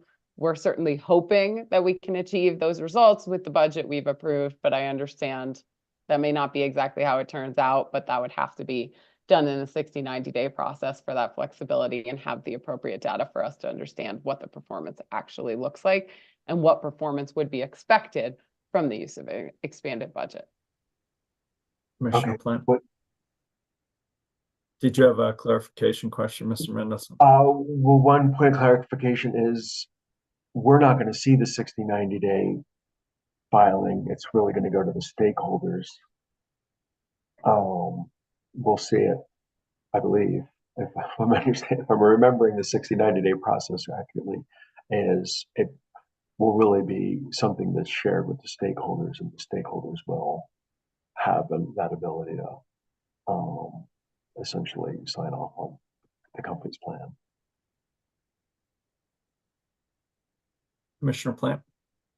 Yeah, I think that seems like a reasonable way going forward. Similarly, I'm more concerned with the numerator. So the ability to count the number of units is something that I feel like they should be able to do. I'm good with the outcome of the conversation. It's we're now 2 hours into it. Let's take a 10-minute break and come back at 11:10. Would that work with both of you? Yeah. Okay. See everybody at 11:10. Thanks.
have your hand up, Commissioner Gilman? Oh, that's my No. cursor. That's my See my cursor. hand? Oh, That's like, no, I would just go like this. yeah, It's I too long to figured. I was like, click what? it. No. Number 9, Mr. Mendelson, take us home. All righty. Program participant data collection. The EOs raise another reporting issue out of concern the decision could be a burden to program participants. They say in paragraph 258, the third bullet directs the company to report certain information for program participants. Specifically, it directs the company to acquire cost information of measures installed from participating contractors, as well as square footage and age of home, measured capacity, installation location, and other data as to support refinements of incentives without being a burden to contractor participation. The EOs state, we are concerned that requiring all participants to provide and all contractors to gather information as detailed as the age and square footage of the participant's home could be burdensome and reduce participation in the company's programs. Therefore, we ask the Commission to clarify whether the third bullet in paragraph 258 is intended to require the company to collect this information from all participants or only a subset of participants, for example, a representative sample. So the decision point is, should the Commission clarify or modify how participant data is to be collected? Commissioner Gilman. Yeah, I mean, I think it's okay if this is a representative sample and not every single home. And that being said, I'm not familiar with how you properly size a new mechanical system without knowing the square footage of the home. So within reason, potentially not extra work here. And the age, I think is mostly intended to be indicative as to, building envelope characteristics and stuff, which also is something that generally needs to be known to properly size the mechanical system. That being said, I think a representative sample is okay. And also, I think certainly, especially at this early stage in this, information is quite valuable to us all to design these programs effectively, not just to understand how to target incentives, but also to understand impacts on, electric and gas infrastructure and kind of what's to be expected as we move forward here. So I wouldn't be opposed to, a slightly higher incentive for contractors or projects who do voluntarily report that information, just to ensure that we can get some and get a representative sample here. So I guess that's how I'd land on this. Commissioner Plant. Yeah, I really like that idea, Commissioner Gilman, of having a contractor incentive for providing this information, because I do think it's valuable, but at the same time, I don't want it to become a barrier to participation. But the information would be valuable for us to get in the event that we can get it. So I support the language that Commissioner Gilman's proposed. As do I. And I would just say thank you, Mr. Mendelson, for the incentives suggestion. I think that was raised by advisors too. So keep going. 10, cost allocation. Right.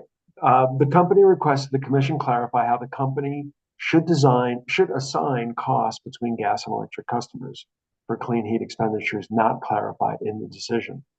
In paragraph 246, with respect to the cost to electrify existing gas end uses, the Commission adopted staff's argument to implement a 50-50 allocation amongst electric and gas customers. However, the company notes the decision does not explicitly approve or reject the company's allocation proposals regarding other clean heat expenditures in verticals 1 and 2. The company suggests that vertical 1 DSM and BE expenditures align with existing treatment under the DSMCAs and consistent with the strategic issues proceeding. Vertical 1 recovered methane would be recovered from gas customers only, and MTP costs would be assigned consistent with the nature of the MTP and the existing allocation method applied under the DSMCAs and strategic issues proceeding. The company explains that with these directives in place, it can structure the necessary tariff amendments for Commission consideration. So the decision point is, does the Commission agree with the company's suggested clarification? Makes sense to me. Would you be okay with that clarification, Commissioner Gilman? Yeah, I mean, probably just as a point of reference, for the MTP, I would generally recommend they follow the same methodology, which I think is what they're describing, but maybe I'll put it in my own words that for, DSM or BE expenditures that fall under the MTP, they would follow the same 50/50 allocation, but any MTP projects that focused on alternative fuels that only impacted gas customers should be allocated specifically to gas customers. So hopefully that's a helpful elaboration on, I think, what they suggested as their allocation methodology. And with that, I think we can support those clarifications. Commissioner Plant, do you agree with the company's clarification as further elaborated by Commissioner Gilman? I do. As do I. Mr. Mendelson. All righty. The next item is Forum of DSM reporting. Paragraph 258 of the decision requires the company to make certain additional DSM reporting. The company requests clarification as to where this reporting should occur. They suggest that the reporting of measures installed and related data in the first bullet can be included in the company's annual clean heat reporting to the extent reasonably available, and that the assessment of split incentives and study of cost information from contractors designed to inform future modeling efforts should be reported with or in advance of the company's next clean heat plan filing. So the decision point is, does the commission agree with the company's clarification? Again, makes sense to me. Commissioner Gilman? Yes. Commissioner Plant? I agree as well. All righty. So the next item is heat pump cost differentials. Paragraph 57 of the decision emphasizes the need for quality input data for heat pumps and other technologies in future CHPs. The commission determined the finding was needed due to the disparity in incremental cost values used by SWEEP and the company in their respective models. The EOs say they agree that accurate equipment cost data is critical, but disagree with the commission's finding. They suggest the cost differential as presented by E3 was due to the fact that E3's values compared the combined cost of a heat pump plus a furnace to the combined cost of an air conditioner plus a furnace. They contend the commission should direct the company to include heat pump replacements of AC units alone as a measure in its next CHP, and to calculate the incremental cost of these replacements as the difference between the heat pump cost and the air conditioner cost alone. They also suggest there is little need for the commission's directives to the company to present testimony in the next proceeding that utilizes modeling specifically on the technology cost data inputs it chose. So there are really two decision points here. The first is, does the commission agree with the EOs to direct the company to compare heat pumps directly against AC units alone? And does the commission agree that there is little need for the company to provide specific testimony on appliance cost data? Commissioner Gilman. Yes, I to the first point, I think a compelling case was made that AC replacement can serve as a significant and cost-effective venue for additional heat pump adoption. Kind of as a tangent to came up to that, which came up, I think, less frequently, is new AC installations in homes and businesses that did not have air conditioning that might be necessitated for other, comfort or other purposes. So I don't know exactly how the cost comparison of that goes forward, but certainly seems to me in future CHPs that is also an avenue to additional CHP, to additional heat pump adoption. So I think for sure that we should require the evaluation of heat pumps as AC replacement. And then the second one, what was your second question, Mr. Mendelson? Does the commission agree that there is little need for the company to provide specific testimony on appliance cost data as required in the decision? I mean, I would think it's certainly beneficial for the company to provide testimony supporting their assumptions for cost data that are included in any filing. We came to that decision because, or the commission did, because there really wasn't much information in the initial filing about where the range of technology costs came from, and it really came through rebuttal testimony and so forth. Yeah, it seems to me an important part, especially with regard to the modeling and assumptions on program cost. It matters how much these things cost. And so any assertion as to what they cost should be properly supported in testimony in the next filing. Commissioner Plant, I agree. as do I. Cost effectiveness, maybe without reading all of paragraph 60. I will not read all of paragraph 60. Paragraph 60 of the decision discusses the appropriate cost effectiveness test and provides a discussion of their benefits and drawbacks. However, that paragraph does not make a finding on which CE test should be prioritized over the others. The EOs say they agree with the commission that the UCT test offers an effective way to measure cost effectiveness, but only when compared against the full benefits, including those required in statute, such as the cost of carbon and methane. However, they argue the UCT test should be appropriately be modified to include the social cost of carbon and methane and the health benefits from reduced air pollution to compare the cost effectiveness of different measures or between portfolios.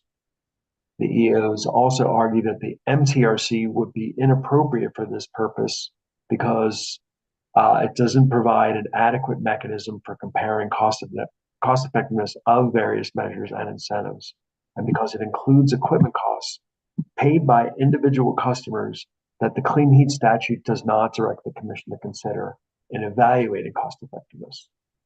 So again, there's two decision points I'll say up front. First, does the commission agree with the EOs that the UCT test should be modified by the emission costs avoided?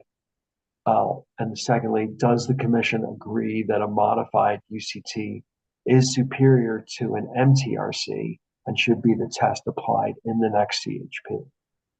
Yeah, so I'm going to jump in on this. I'd be happy to request that the company file a modified utility cost test, as I think that'd be really useful information for the next filing. But I would not exclude seeing a pure utility cost test without social costs. And I would decline to try and say there's one test that is above them all. To me, I think we're inherently in the balancing business of different perspectives, rate impacts, environmental costs, utility costs, participant costs, and I would decline to adopt one perspective necessarily over the other, although I think the information from all of them is valuable. But curious to hear where you guys are coming from, Commissioner Gilman. Similarly, I think it would be valuable to see a modified UCC with emissions costs in there.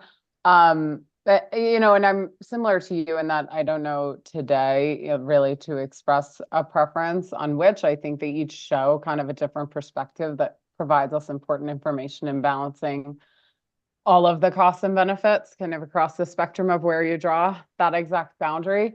So I wouldn't expect a preference today, but rather a preference to see different options so that we can see the difference those boundaries make. That being said, wouldn't it be nice if this was some sort of a executable document so that users could modify what entries are put in and not to, really in real time, rather than just getting some static, rather opaque calculation to be able to actually understand what things were put in, what things not, and understand the influence of those factors kind of more in real time as we go through. I wouldn't advocate that we order that. I don't think that's in the record here, but I'll put it under the wouldn't it be nice. I think that would be the most useful display of this information, understanding that there are several different perspectives of costs and benefits that I think we need to consider in evaluating these programs. And it would be great to have a way to, be able to evaluate several different scenarios as we look at the cost and benefit information. I mean, I think we can put in the order the commission would like to see an executable document as part of the next filing. I don't think we're over our skis or somehow beyond the record evidence in asking for that. I mean, to me, essentially, it's just an argument about where you're drawing the boundaries, what's in one test, what's versus out of another test can easily be done in Excel to understand those different perspectives in pretty rapid fire fashion if you had an executable way to do it. Commissioner Plan, are you okay with the expanded data test filings, but more of a balancing act with a request for an executable where an expression that we'd like to see an executable spreadsheet?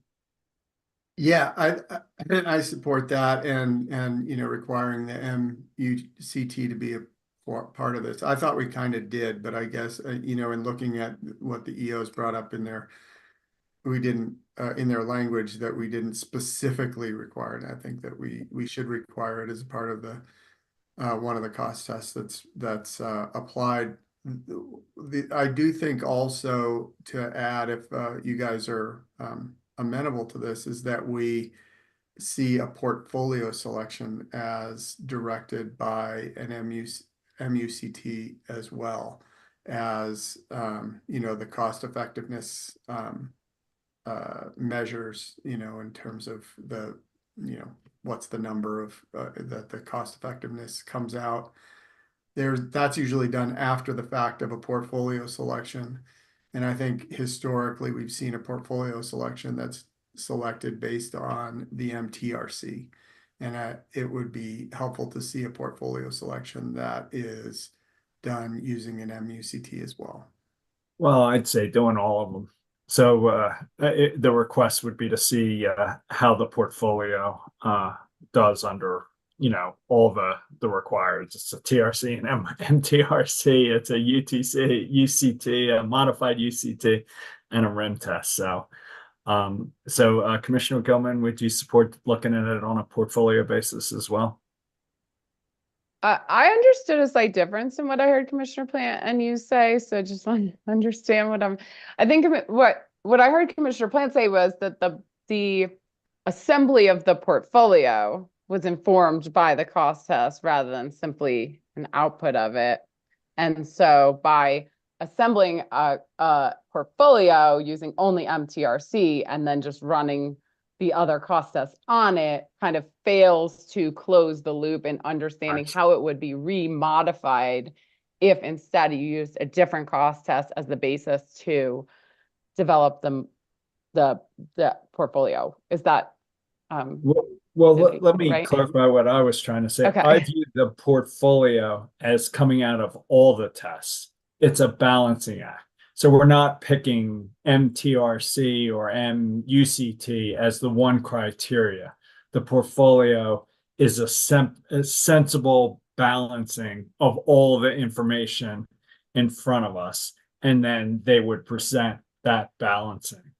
I'm not saying we're like making decisions solely on MTRC or MUCT. It's a sensible balancing. Does that make sense, Commissioner Planner? Or are you saying it different? Yeah, I mean, I think we're saying the same thing. I just wanted to clarify, because when we gave our supplemental bench order in the proceeding, the company came back and said they can run the cost effectiveness test, but they can't run the portfolio. They can't rerun the portfolio using the different cost test. And what I'm saying is that in advance of submitting their portfolio, we want them to run a portfolio scenario that's informed by the MUCT as well as one that's informed by the MTRC, which is what they traditionally do. And I think what you're suggesting is you would like to see the RIM test as well used and the utility test without social costs. Let's just look at everything in selecting the portfolio. And then, you know, applying those cost tests to the different portfolios after the fact as well. I just wanted to make sure, my only concern was that we would not get a portfolio that was selected by the different cost tests. And that's the only clarification. Does that give you what you need, Mr. Mendelson? believe so. I guess I would phrase it if I could, when you use the word portfolio, Commissioner Plant, I guess I saw the company's methodology as this two-step methodology, right? Where they would look at individual measures and that would become essentially what they would, if those passed an initial test, those would go forward as part of the portfolio down the road. And I'm not sure exactly how to phrase it, but um, I guess I would phrase it. I guess I would phrase it as the initial measure analysis should be conducted using the MUTC as well as the MTRC. Is that accurate in your mind? Yeah, I mean, the initial measure analysis, I'm going to just use the MUCT, but we'll say it applies to everything. So you use your cost effectiveness test to develop the portfolio that runs through the model, and the model takes that portfolio based on the most cost effective way of achieving the emissions reductions. So then once they have that portfolio, what they have traditionally done is then shown us different cost effectiveness tests as applied to that portfolio. All I was saying was we want to see that portfolio selected based on these different cost effectiveness tests, as opposed to selecting a portfolio based on MTRC initially and then applying a cost effectiveness test to the portfolio that was already selected. So does that make sense? We want to see, yeah. So perhaps the right phrasing is the portfolio selection process as well as the portfolio evaluation process. Yes. Is that right? Yes. Okay. Thank you. Forward, is it okay with the other commissioners? Yeah. Okay. All right. So the next one is the effect of incentive scalars. In paragraph 54, the commission rejected the inclusion of the scalar concept, finding it inconsistent with technology cost curves experienced with wind, solar, and batteries, as well as other technologies. At the bottom of that paragraph, the commission found when the scalar was removed from the model run, the total abatement of carbon dioxide increased significantly, BE budget increased modestly, and the cost benefits of the plan improved materially. The company says the conclusion in that sentence is incorrect regarding both abatement and the BE budget. First, they contend that incentive scalars do not change the total abatement.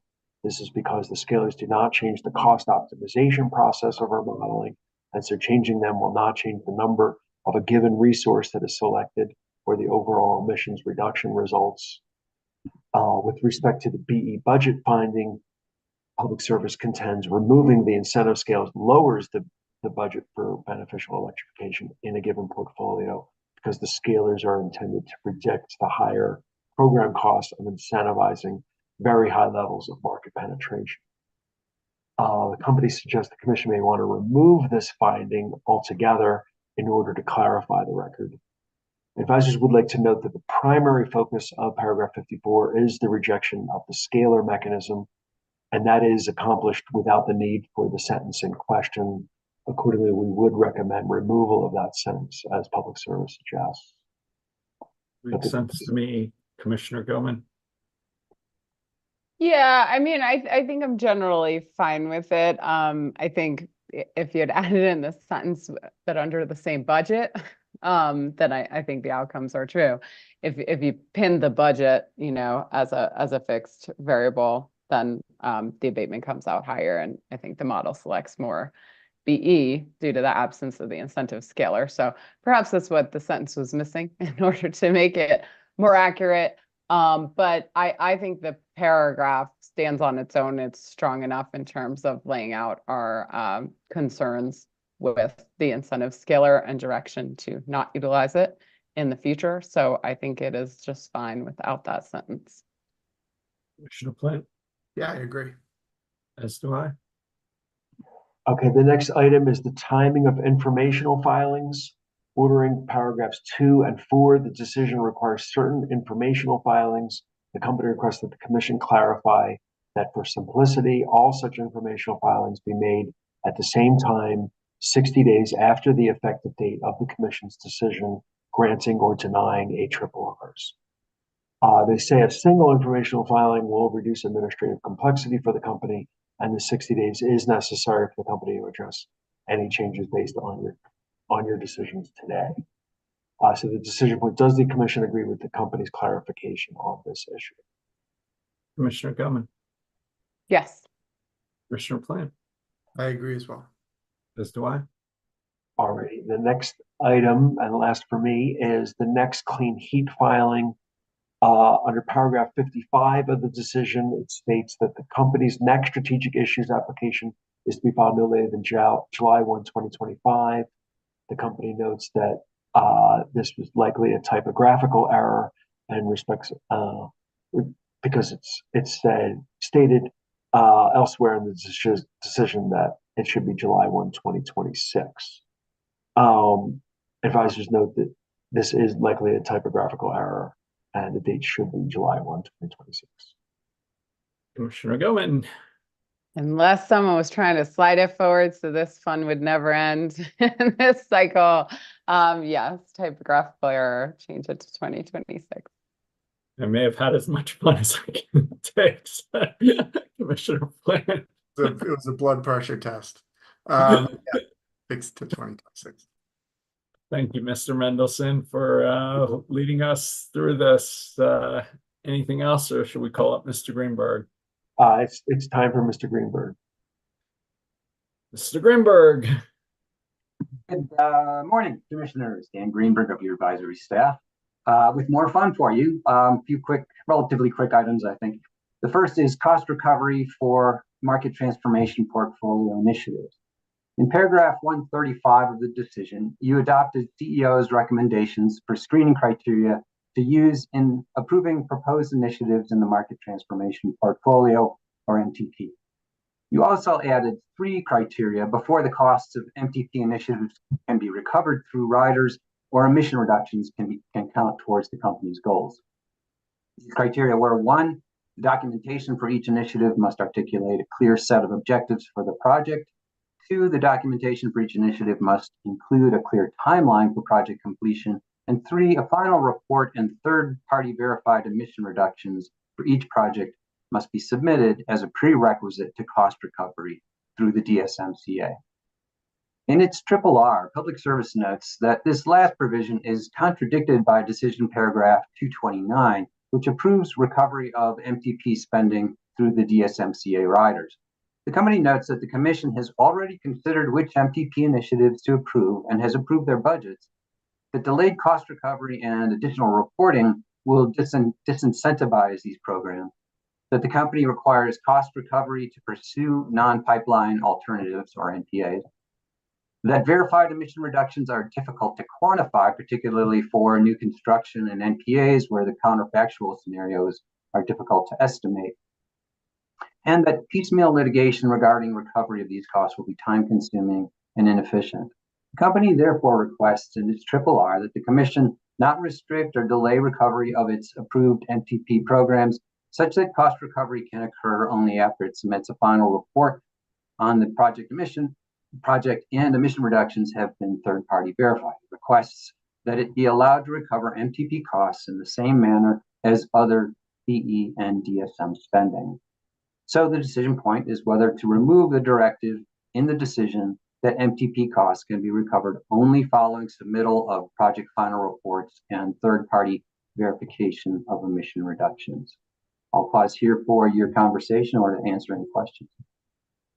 So I think I agree with the company that this structure could create a disincentive and would make the verification a precondition for counting the emission reductions toward the CHP goals and targets, and not a precondition for the cost recovery. But curious to hear what you think, Commissioner Gellman. Yeah, thanks. Yeah, I generally agree that it's not reasonable for the projects to have to be complete in order to begin cost recovery, and I think we can modify that. However, I will add as part of this that it's important for the company to have a plan for implementation and success at the onset of these programs. And we've seen in the past some trouble in getting accountability around pilots and demonstration projects. So while I understand the results are more unknown, since these are obviously areas of exploration, I don't buy at all that it's unreasonable to have some expectations that we can look to. So perhaps as a clarification to the idea that, yes, I agree, we don't withhold all cost recovery until that final report. Before they start work on the programs, the company should have those first two aspects of those 3 bullets complete. They should have a clear set of objectives for the project and a clear timeline for the project completion, so folks can understand what that timeline looks like and what success looks like. I would expect those first 2 to be included in the next filing that's made by the company with respect to the clean heat plan, whether that be annual clean heat plan reporting or the next clean heat plan, depending on the timing of whenever they know those and have those complete. I wouldn't expect the company to begin pursuing cost recovery until, at a bare minimum, they had objectives and timelines figured out for the projects in which they intend to do. And then the final report, which is the 3rd bullet, for each program, I would anticipate should be submitted in the next filing after the program timeline is complete, whether that's annual filing or the next clean heat plan. So perhaps as a friendly amendment, yes, they can do cost recovery before they have a final report for the project, but those first 2 requirements are things that have got to be done before they initiate a project, so that we can be sure there will be some appropriate accountability with their plans for those programs or projects. Seems reasonable to me, Commissioner Plant. I agree with the friendly amendments of Commissioner Gilman. Mr. Greenberg, next one. All right, the next subject is Advanced Mobile Leak Detection, or AMLD. In paragraph 170 of the decision, the Commission agreed with staff and others that the company should not be given accelerated cost recovery through the DSMCA or the AMLD initiative because of ongoing state and federal rulemaking. The Commission noted that although it was rejecting rider recovery for AMLD, nothing prevented the company from making the proposed AMLD investments in the normal course of business for the purpose of improving safety and reducing emissions. The company asked the Commission to reconsider this decision and allow it to invest in AMLD as part of the MPP and recover costs via the DSMCA. In support, it notes that the proposed expenditures are relatively small, but that the potential benefits are substantial. It argues that the federal and state rulemakings may not conclude for several years, and that it makes sense to accelerate the deployment of this technology now to hasten the leakage reductions. It states further that it intends to procure technology that will comply with the expected requirements of the rulemakings. It contends that denying its request sends the wrong signal and creates a disincentive, but that support for procurement of AMLD equipment through the MTP will allow it to gain the requisite experience now. So the decision point here is whether or not to grant the company's RRR and allow it to recover the cost of the proposed AMLD program, which amounts to about $3 million in capital and $1 million annually in O&M via the DSMCA. I'll pause here for your conversation or respond to questions. Yeah. I'll jump into this one first. I'm probably with the company and the advisor recommendation on this one, given this relatively small dollars and sort of the potential for really cost-effective savings, compared to some of the more expensive programs we're doing on a dollar per ton basis. I'd probably grant the RRR request. I just think there's an opportunity for really cheap savings here, but curious to hear where you guys are coming from, Commissioner Gilman. Yeah, I mean, certainly this issue has some potential threads of greenhouse gas reduction, but I think most appropriately, its main purpose is for safety integrity purposes for the system to identify and timely mitigate leakage on the system.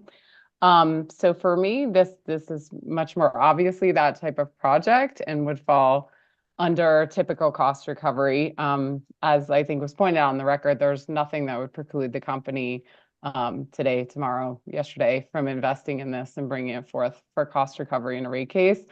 The purchase of this equipment alone does not guarantee any sort of emissions reductions.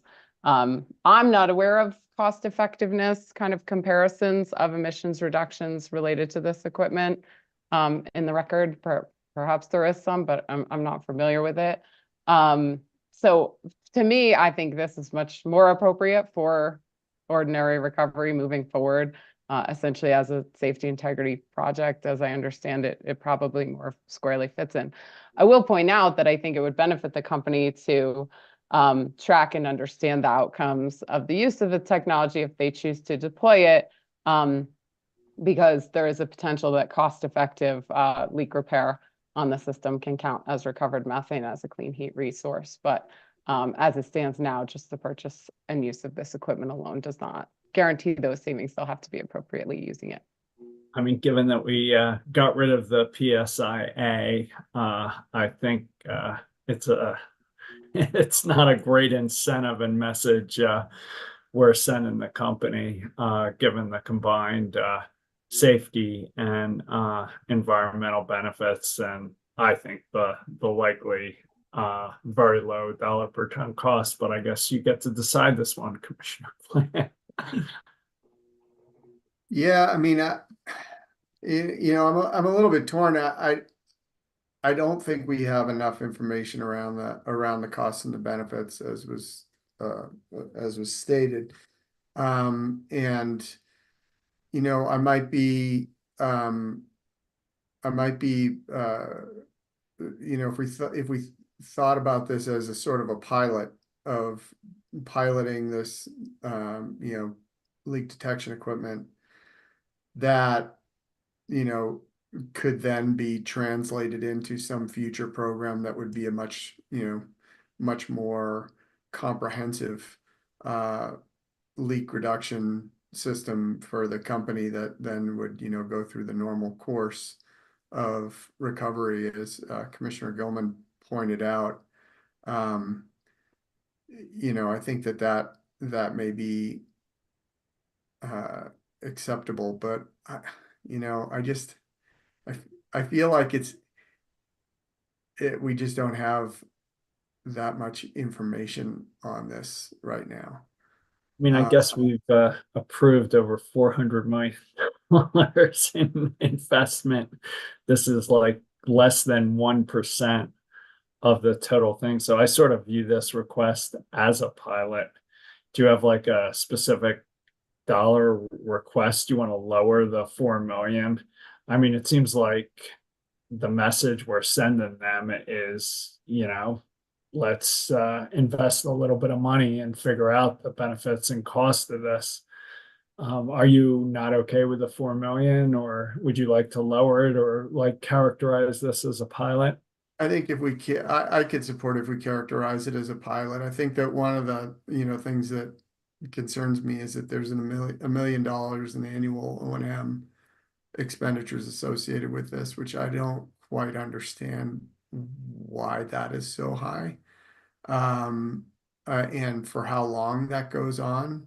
But I mean, if we have a cap on what we're approving in terms of expenditure here, and then maybe what we could do is characterize it as a pilot and have them report back the success of this and how it might translate to the larger system as a whole, then I could support that.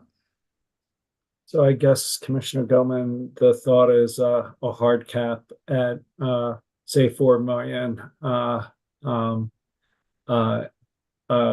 Commentary in the decision that says the cost benefit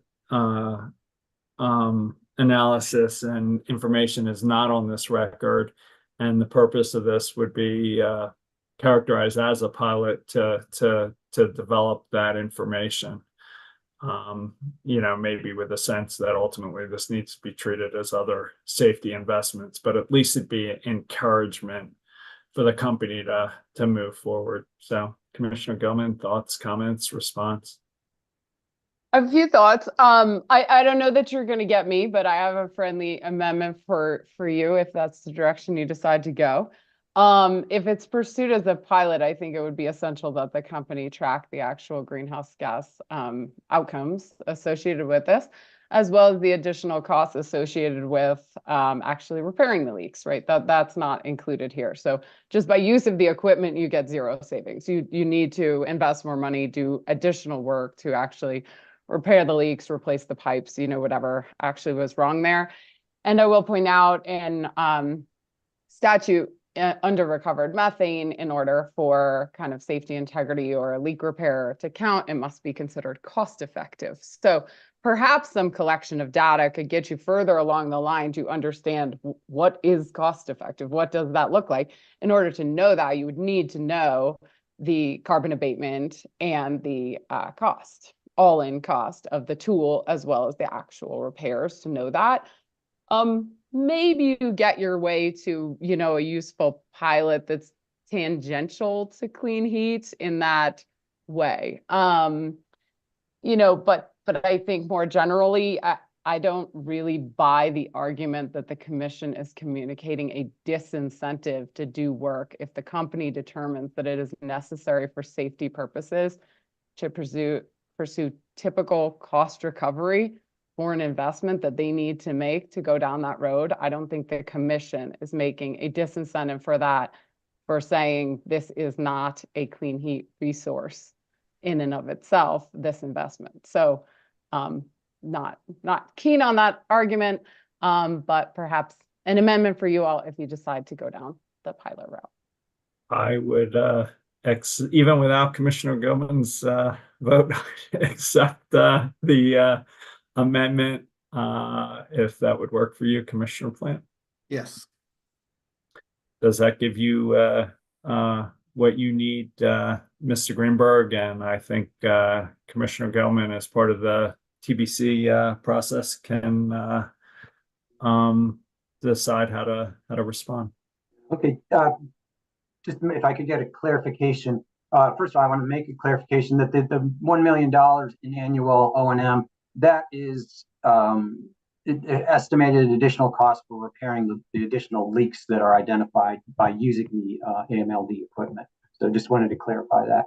And then secondly, subject to a hard cap. Subject to a hard cap. Okay, so that hard cap I heard was $1 million. So 1 year of operation, and then they would come back and report the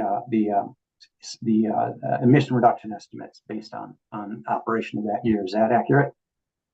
That's consistent with my understanding. Okay. All right. Then I will move along on to certified natural gas demonstration project. In paragraphs 177 and 178 of the decision, the commission noted the many types of issues interveners raised in regards to the company's certified natural gas, or CNG, proposal, and most notably the absence of any baseline against which to measure emission reductions in the mid and upstream gas supply sectors. The commission rejected the proposal, but noted that there was potential merit in the concept of a market mechanism that establishes incentives for emission reductions from the gas supply chain if the questions around the proper baseline and the monitoring and quantification of emission reductions could be credibly resolved. In RRR, the company contends that the limited demonstration it proposed for Vertical 2 is an appropriate next step to advance the company's and the commission's understanding of the role CNG could play in the future. It argues that emissions from ongoing gas consumption can and should be reduced beyond state and federal requirements. Noting that the proposed demonstration's $1 million budget is less than 0.25% of the CHP portfolio, the company contends that the enhanced verification and accounting methodologies the pilot would develop would provide exactly the type of information the commission has stated it needs to determine whether or not to authorize broader CNG purchases in a future CHP proceeding. The company emphasizes that the demonstration project will be located in Colorado and that it would purchase CNG only if it has upstream emissions below the requirements of AQCC Regulation 7. The company characterizes the pilot as a prudent least regrets step to understand the role CNG may need to play in the future and ask the Commission to reconsider its decision and approve the pilot. So the decision point here is whether to grant the company's request to reverse the decision and approve the requested expenditures for the CNG pilot program. So again, at the risk of getting sideways with your again, Commissioner Cohen, I just think given where we're at in this clean heat process, and given how much uncertainty there is and how expensive a lot of the approved options are on a dollar per ton basis, I'd probably allow this to move forward. I just think we gotta experiment, we gotta learn, and we don't want to close off options at this stage of the process. And I think the company has made a number of restrictions and improvements on what they're proposing to do with the money, and in the context of whatever 400 million plus we've approved. This is tiny, and I think opens up new avenues. So I'd probably approve this RRR request, but curious to see where you're at. Thank you.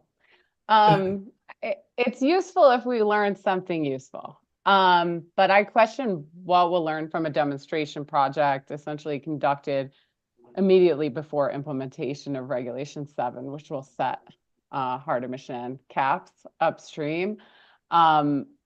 So when Regulation 7 is effective, every source will have emissions below that level necessarily.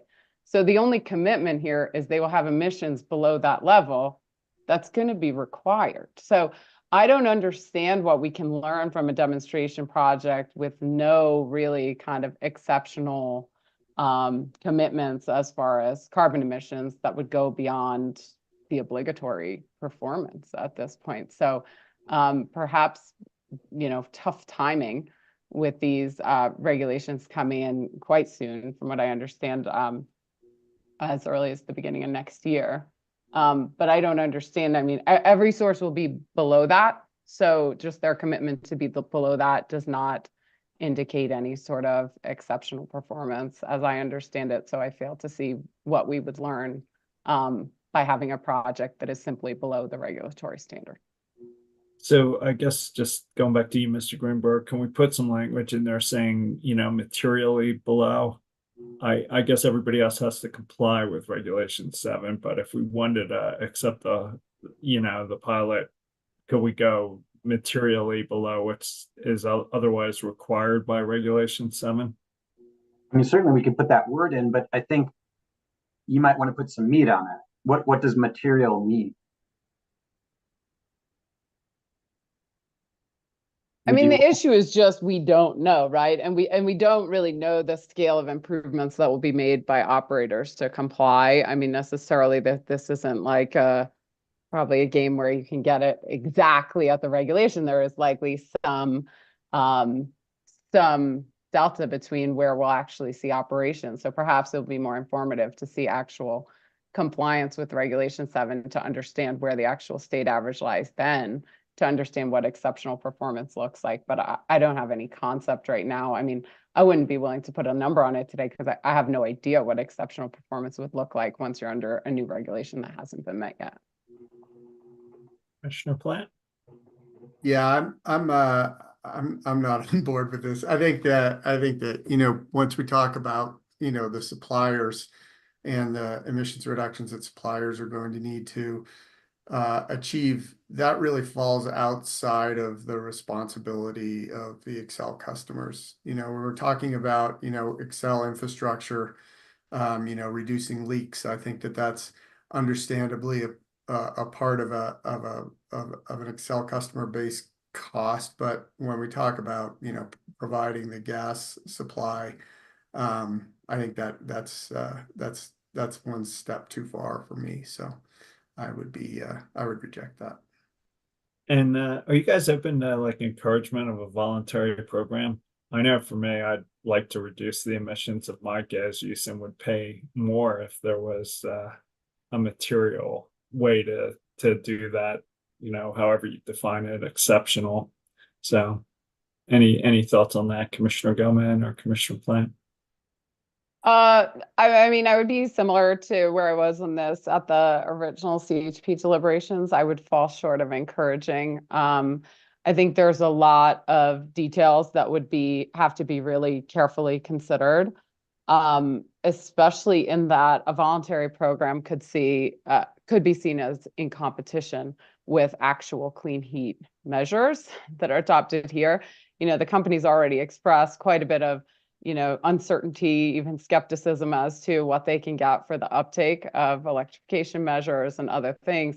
And if customers see a far cheaper, option that purportedly decreases their greenhouse gas as well, there's some difficult competition aspects you have to figure out in that. Is that, somewhat cannibalistic as to our clean heat efforts, which are intended to be on the distribution and end use of gas in terms of where we are supposed to be reducing emissions under our purview. So I think there are a lot of details and concerns about how that works and how it dovetails with the rest of our work here that I'd have to consider. So I wouldn't say encourage, but if the filing comes in, we're going to review it. Any thoughts on that? Yeah, that's just too harsh for me. I think a few percent of customers are going to be eligible for, electrification. So I just think we can't, given the stage we're at, it seems to make sense for me to pursue multiple paths at once, but curious to hear if you have any reactions to all this, Commissioner Plant. Yeah, I mean, I could see that there would be a potential, a customer base for buying, whatever certified natural gas might mean. If there's some sort of a certifying agency and there's, some sort of a standard that's been established, but from my understanding, that hasn't been established yet. I mean, if the company was going to offer some sort of a product that their customers could voluntarily enroll in, that would need to come through a filing, and we'd need to see how they're verifying those emissions reductions. I don't see a problem with doing that if they can meet those thresholds, but I think that that's maybe beyond this this docket. I mean, that's a sort of a separate question. All right, let's keep moving, Mr. Greenberg. Okay, well, I'm sorry, but I do need to clarify. So do you want language in this RRR decision that says anything about a voluntary program going forward? No, I think if I add it, it'll be in a footnote dissenting from this component of the decision. But I didn't hear two clean votes for that. Okay. All right. Very well then. I think at this point we'll turn the presentation over to Ms. Chula.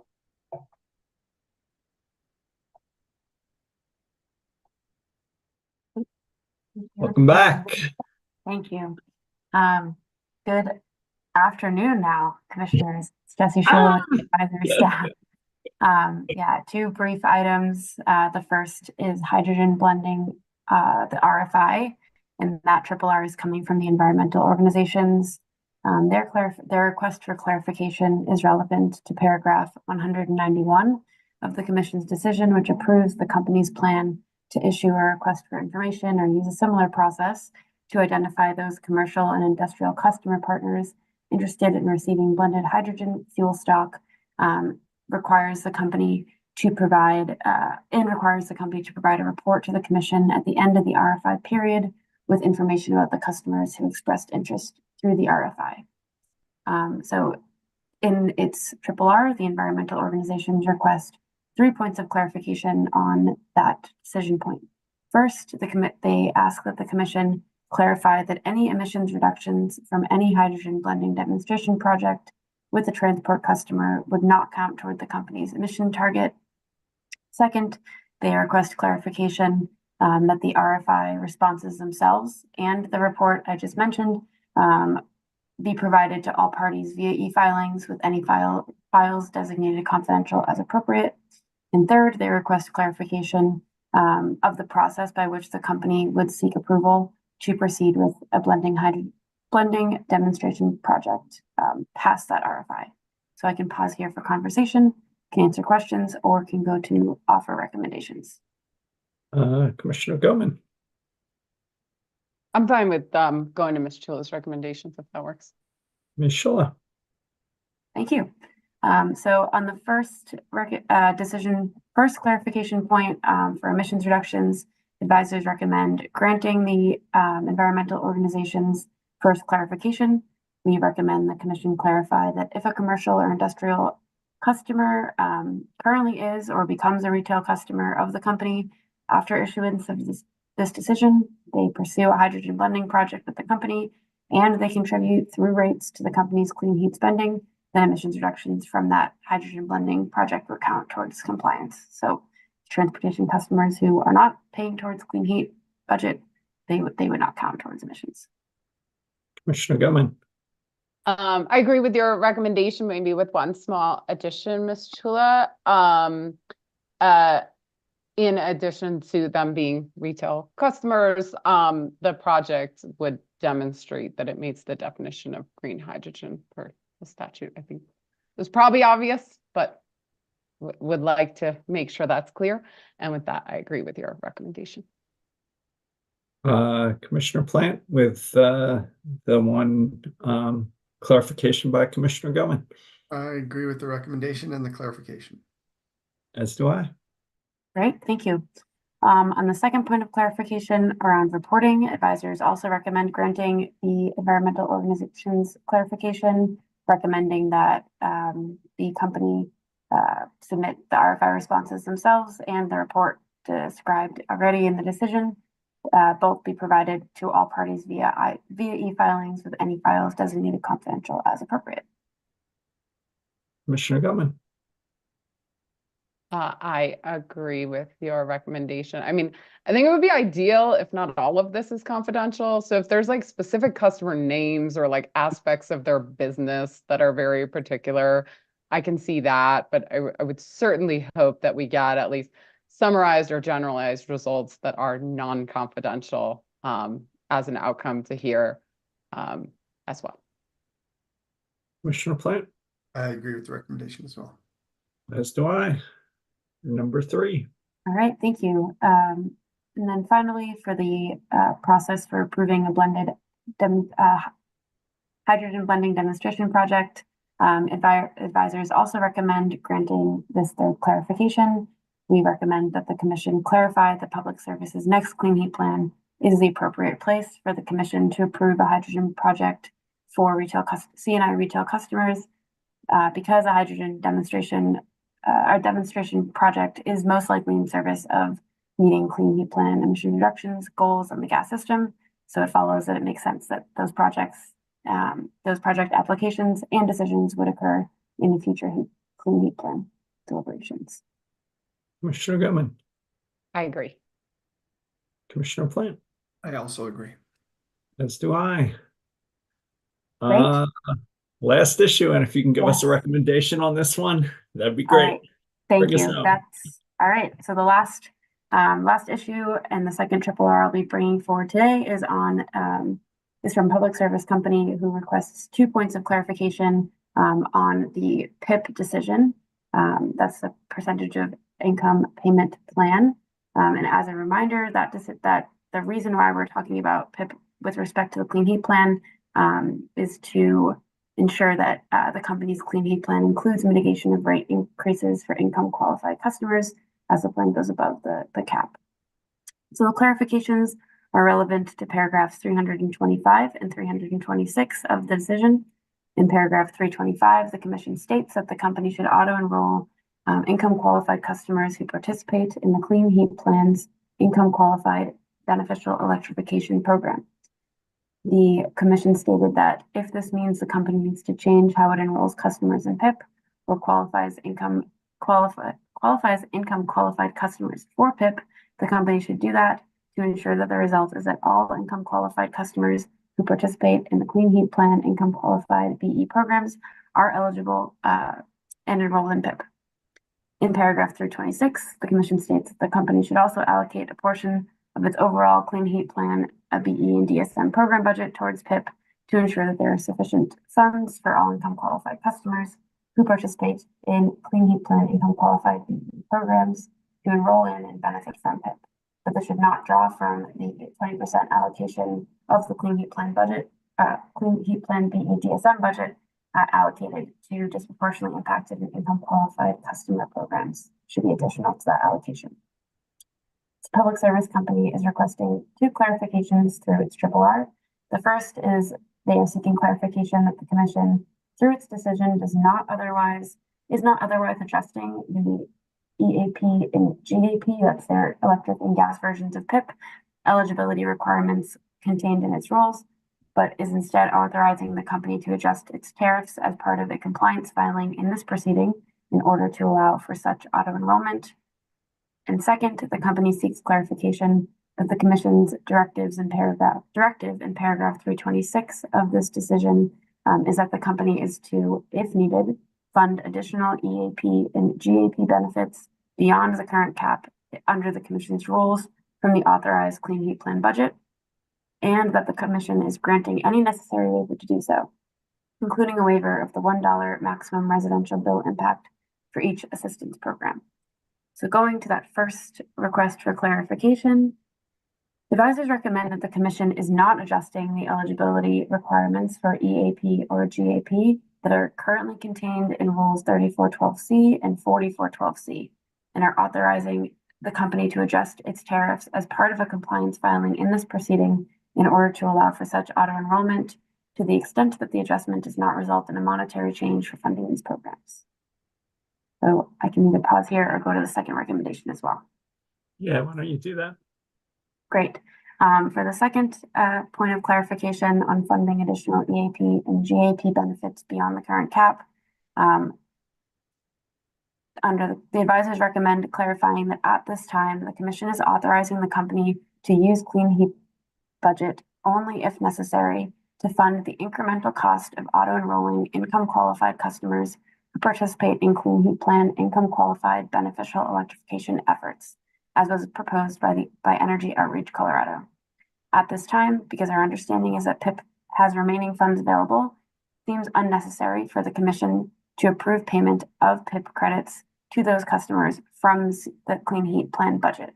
The company, however, should track how many of its PIP enrollments are coming through Clean Heat Plan related enrollments and how much of PIP funding is allocated to those customers to better inform the Commission's understanding of whether the company would need to augment PIP funding with Clean Heat Plan budget for future Clean Heat Plans.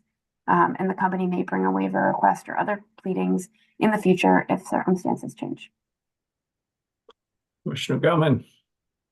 Thanks, Ms. Chula. I think I agree with your recommendations. Just to clarify on the second one, all that would be approved out of Clean Heat budget would be if there is any necessary augmentation that it could come from the Clean Heat budget solely for the purpose of the what I anticipate to be very small administrative costs of auto-enrolling people in PIP who come through Clean Heat, not for any of the actual Clean Heat benefit that goes to the customer. Is that appropriate?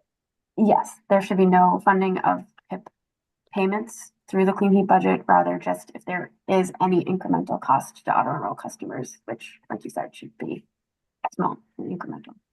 Excellent. Yeah, with that clarification to ensure I was on the right page, I agree with your recommendation. Commissioner Plant. I agree as well. As do I. Thank you, Ms. Shula. Thank you, Mr. Greenberg. Thank you, Mr. Mendelson. And if we could do this as a TBC order, I think that'd be greatly appreciated. Commissioner Plant, Mr. Mendelson, we're not done. You're muted. I just wanted to confirm the TBD decision. Yeah, TBC. it's going to be TBC. Yeah, thank you. Mr. Plant, final thoughts, comments before we adjourn? No final comments. Thank you. Commissioner Goodwin. Nothing additional. Thanks. Thanks to both of you for the lively conversation and thoughtful dialogue. With that, we're adjourned. Thanks all.